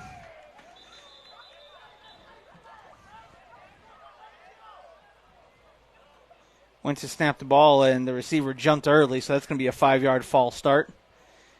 And that'll make it 3rd and about 11, I believe.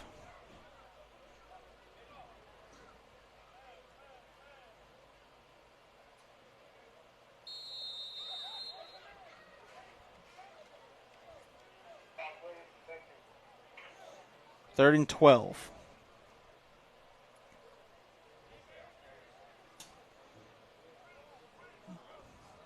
Graham drops back, steps up, fires. He's got a man wide open, and it's underthrown and intercepted. And he's still up. And he's got blockers down the sideline. That's number 7. And that's a pick 6. Coast to coast. Number 7, Philip Bailey.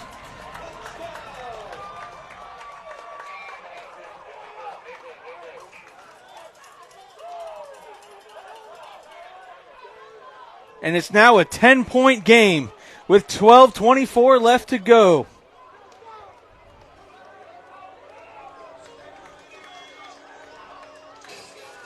Philip Bailey, coast to coast.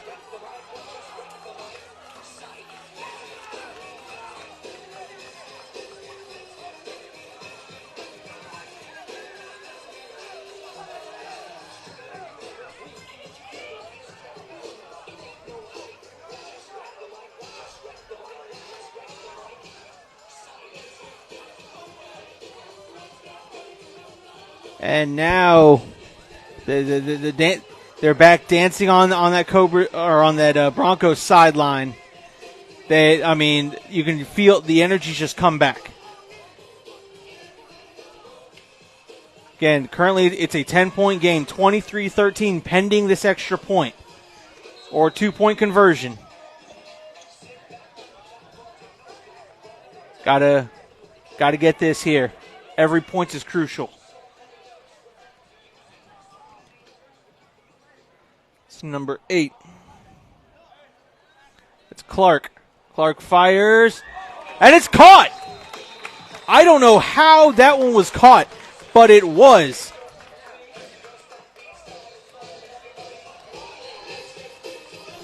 And it's 23-15. Wow. Don't go anywhere, folks. This game's not over. I'm gonna mute, get myself ready to go, and I will post the score.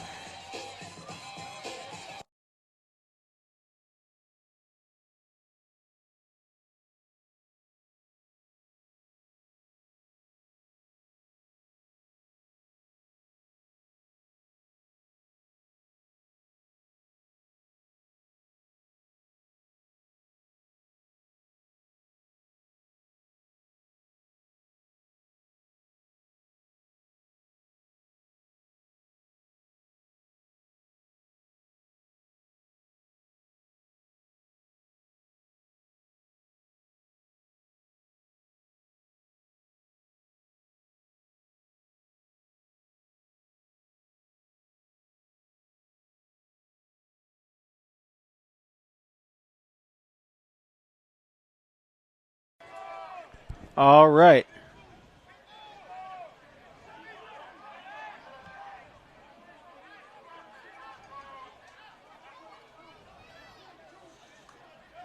That was number 7, Philip Bailey, on that pick 6.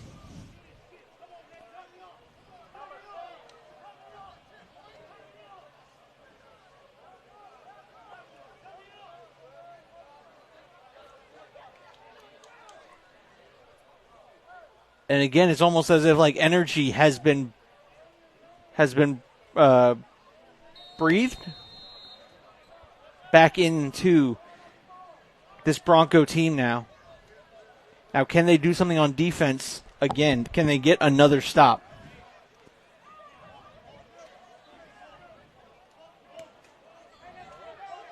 And that's a squib, and he touched it. And he's going to pick it up to return. Cuts up. He's got a little lane. He's got running room down the sideline. There's a flag on, and this one's going to come back.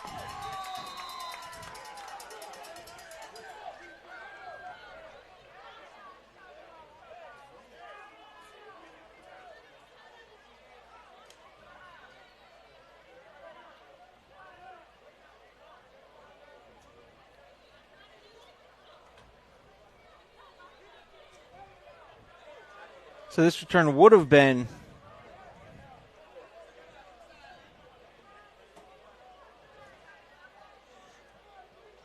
all right, so currently the ball is sitting at the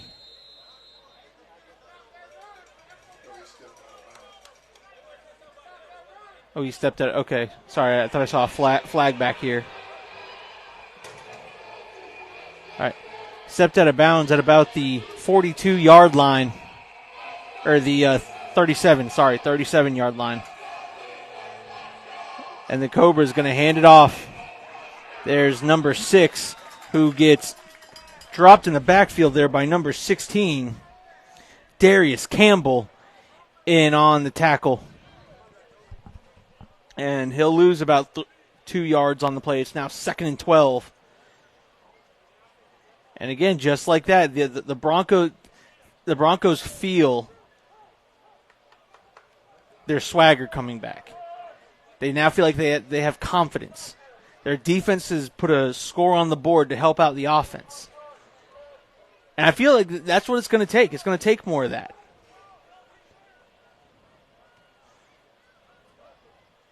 Graham drops back, steps up, fires, incomplete. There was 3 Broncos in front of that pass before there were 2 Cobras.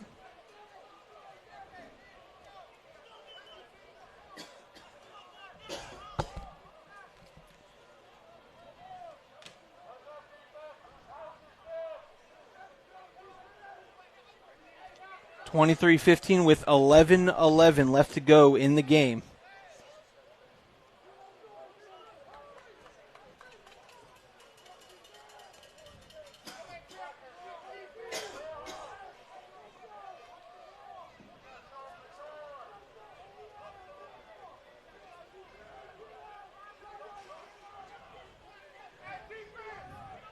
Go 2-by-2 set.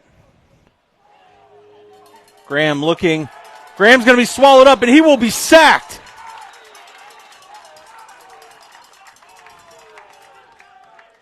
That is number 1 for the Broncos. Kenneth Jackson was the first there on the sack as he was swallowed whole. Was A.J. Graham. And the Broncos, this is now 4th and very long.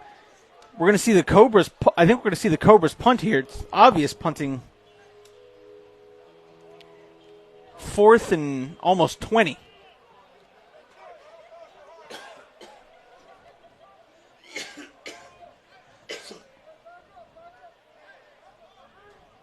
No, it's not. Game is not over yet. Snap. Almost got to the punter. That one goes out of bounds at about the 25 or 30-yard line. Depends on where they mark it.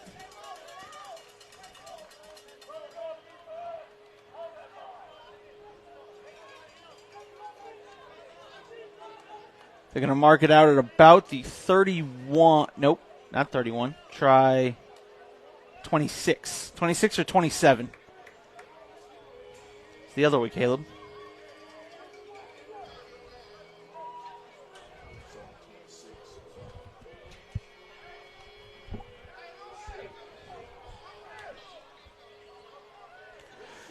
Score is pinned at the bottom of the chat. 23-15, Cobras on top.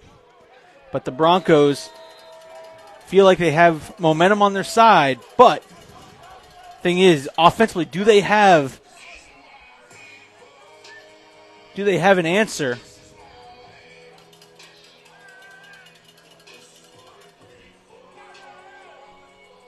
for number 11, McCaw?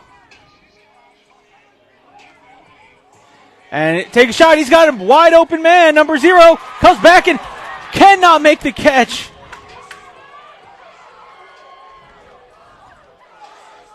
He had Kalo Hanna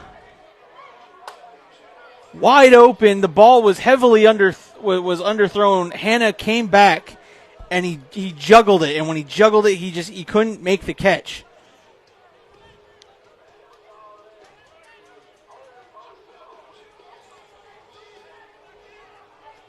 and an opportunity where you don't get that kind of time very often. You don't get that wide open, nor do you usually have time for your quarterback to step up in the pocket and make that type of throw. You have to catch that one.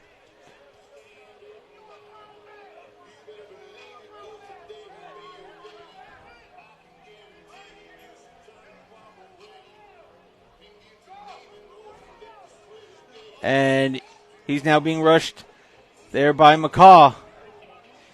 Makes a couple Cobras miss, and penalty flags come up way after the play.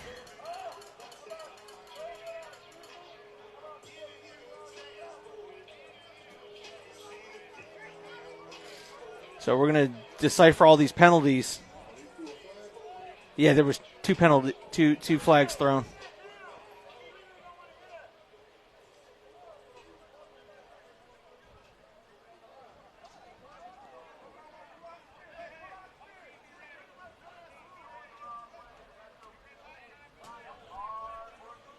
And there's a personal foul only against the Broncos.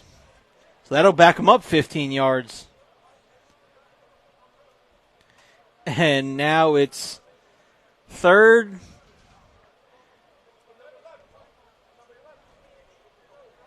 near the panhandle.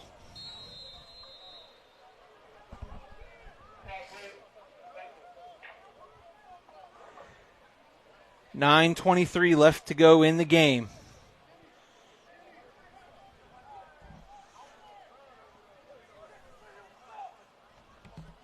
Clark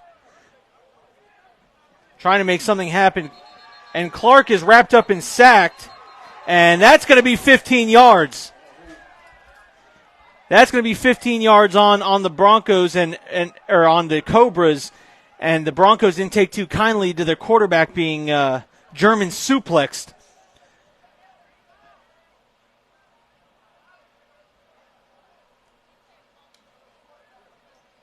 But I think this is going to be offsetting penalties.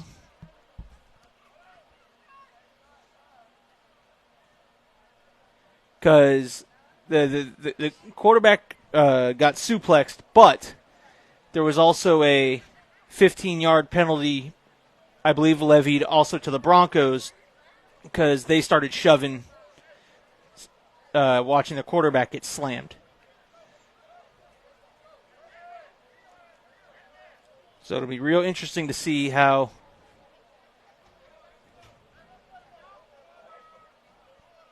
the score is 23-15, Cobras on top as we sort all these penalties out.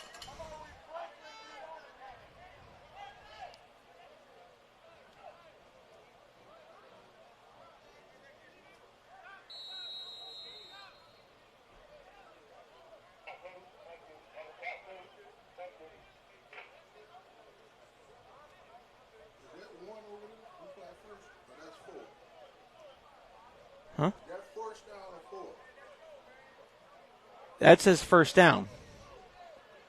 All right, so there was no penalty leveled to. It was a dead ball foul. Gotcha. All right, so automatic first down for the Broncos.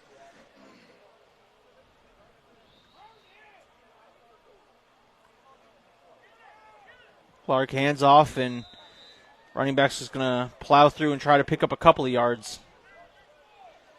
Picks up about 3 or 4.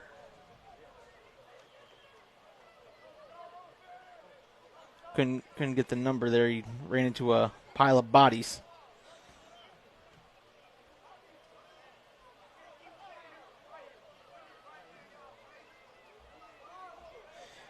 And an offensive lineman went down with a cramp for the Broncos.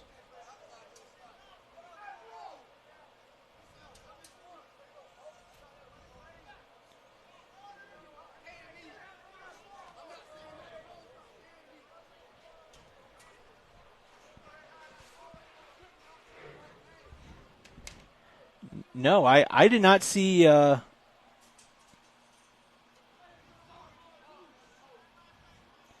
have not seen McCall Yancey I did not see him on the field at all.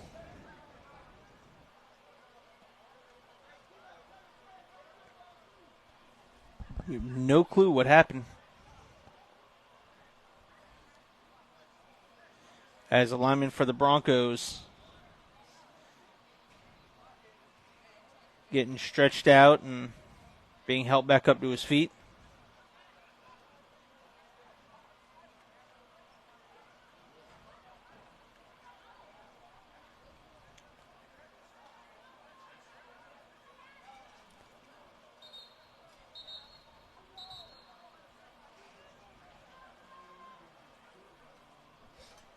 $7:57 left to go in the game here, folks.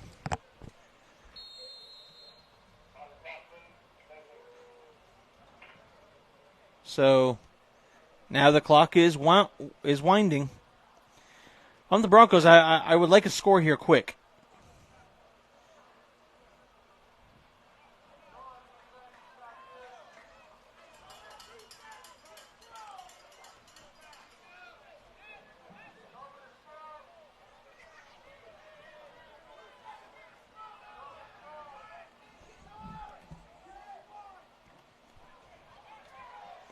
Marquise Clark will be sacked in the backfield. And there was number 44.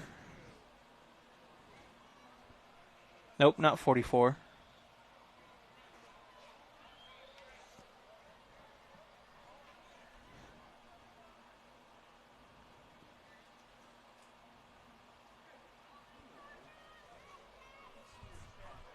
.48. Alex Williams.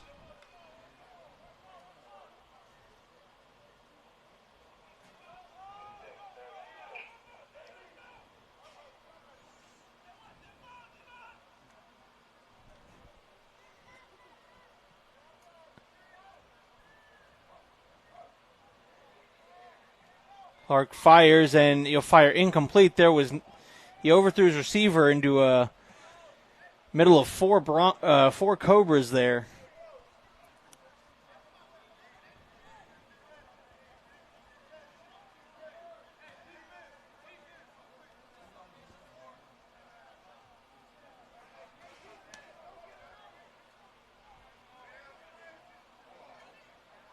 And it slowly seems like the momentum the Broncos had coming into this drive has been killed. Because it's now 4th and long, 4th and about 15 or 16. They're going to have to punt. There's 6:28 left to go in the game. If I'm the Cobras, I'm handing that ball off and milking every bit of clock I can.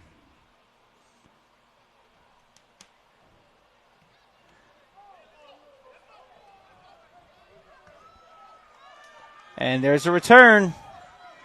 There's number 14 down the sideline, cuts inside, and finally, no, he never went down. Finally shoved out of bounds at about the 3-yard line, and that's number 14, Brandon Thomas. And Thomas gets him inside the hashtag Pool Boy Mafia red zone.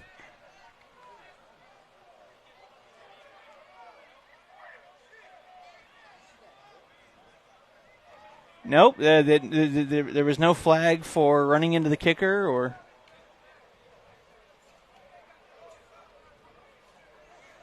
They'll mark it officially down at the 2-yard line for the Cobras.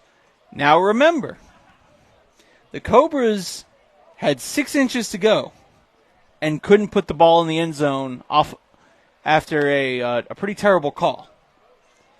Can the Broncos defense step up again? 6:09 left to go in the game.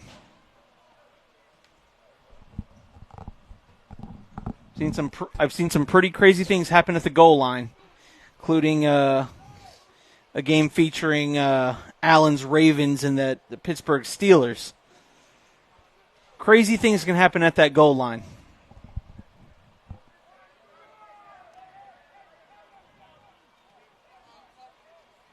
Graham with the snap. Gives it off. And that Broncos defense comes in and makes the stop.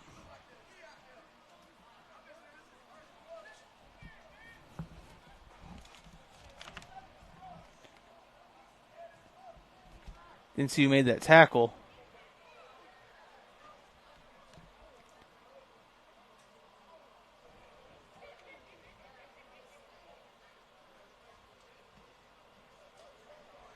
Second and goal.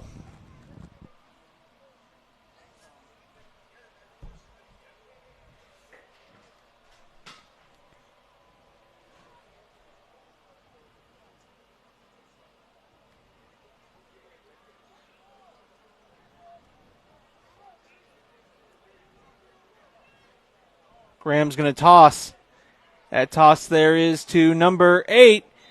Bumps, and he's down at the 6-inch line again. I believe that was number 8, Nate Martin, on the carry. If it was number 8, it was Nate Martin. If it was number 6, it was Gerard Lewis. But here we go. Third and goal from the 6-inch line. And hands off into the end zone. Touchdown. Number 6, Gerard Lewis.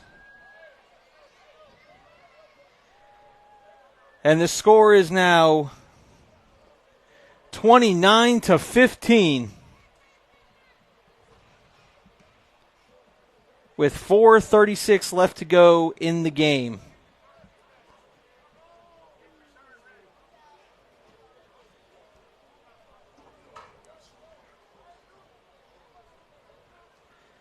So currently it's a 15-point game.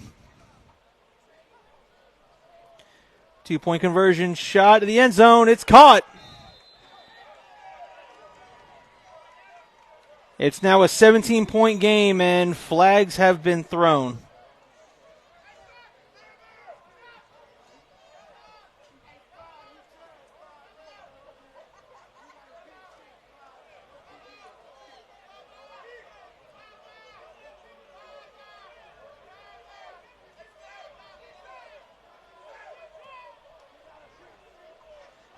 And the penalty is going to go on the Broncos.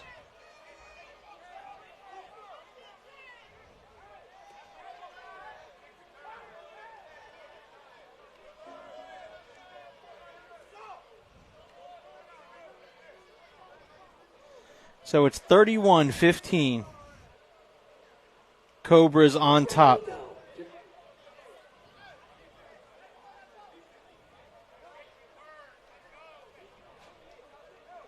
With 4.5 minutes left to go in the game.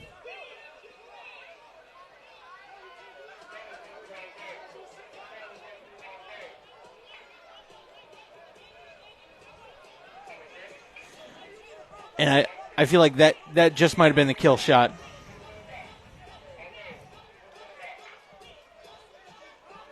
I'm not saying it's out of the... Well, it's not impossible. But the things that would need to happen are pretty big now.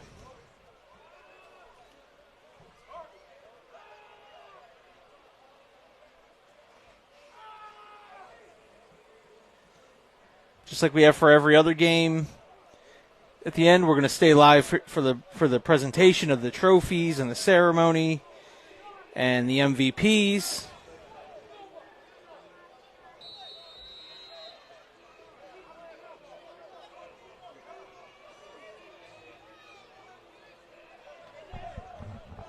And after that, that'll conclude our day of football.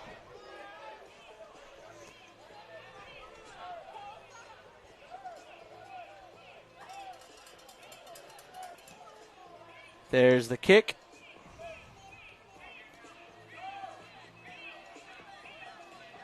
And there's number 7, Philip Bailey. Bailey trying to reverse field, and the only thing he changed there was how many people were going to... And now that there's a fight.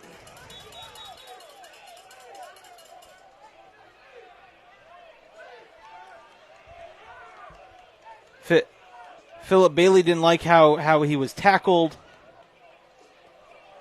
and decided to try to start a shoving match with the squad that tackled him, and that's never going to work in your favor.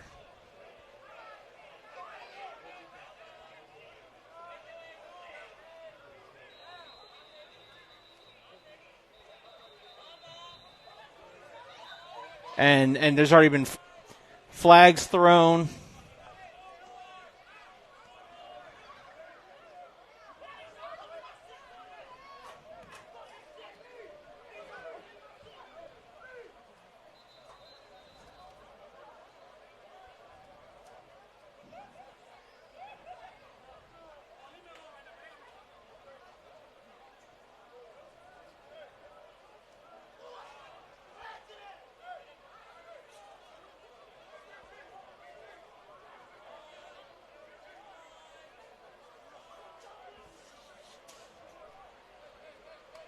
And Broncos are still having to be calmed down on the sideline. Okay, it's one Bronco in particular.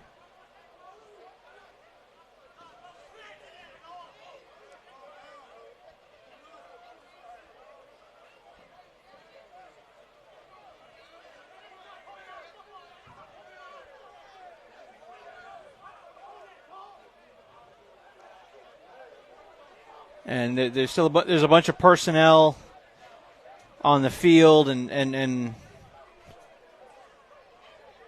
clock is still winding. Down to 2 minutes.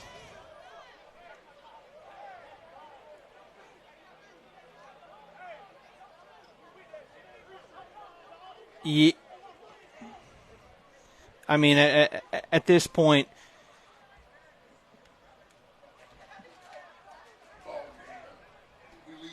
yep, and the refs have called this game. They're walking off the field. I don't know if we're going to have a championship presentation ceremony, because normally we've been bringing both these teams together at the end.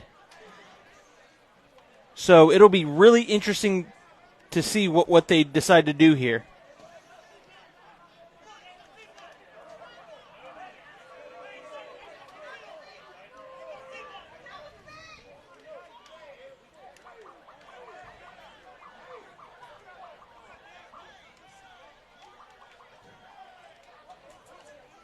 Yep, the game has officially been called.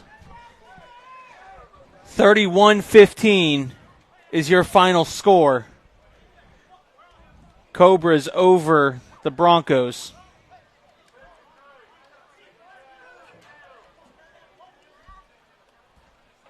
So we'll keep it right here for now to see if what we have as far as trophy presentation and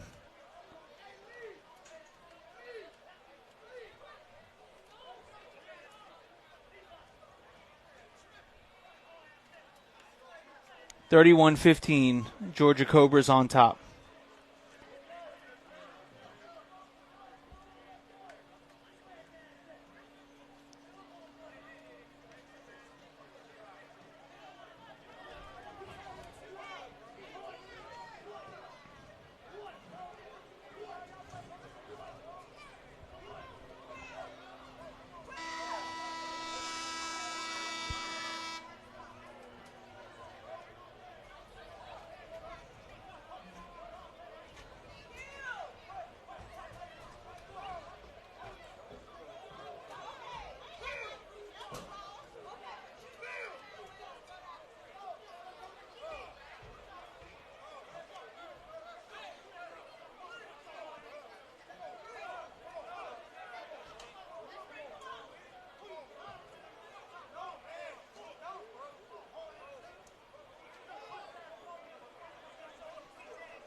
And right now there are still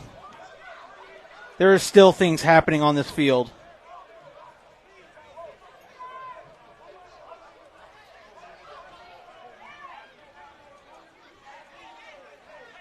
Players are all right, folks. You know what? I don't think they're going to do a trophy presentation. I'm going to end the broadcast.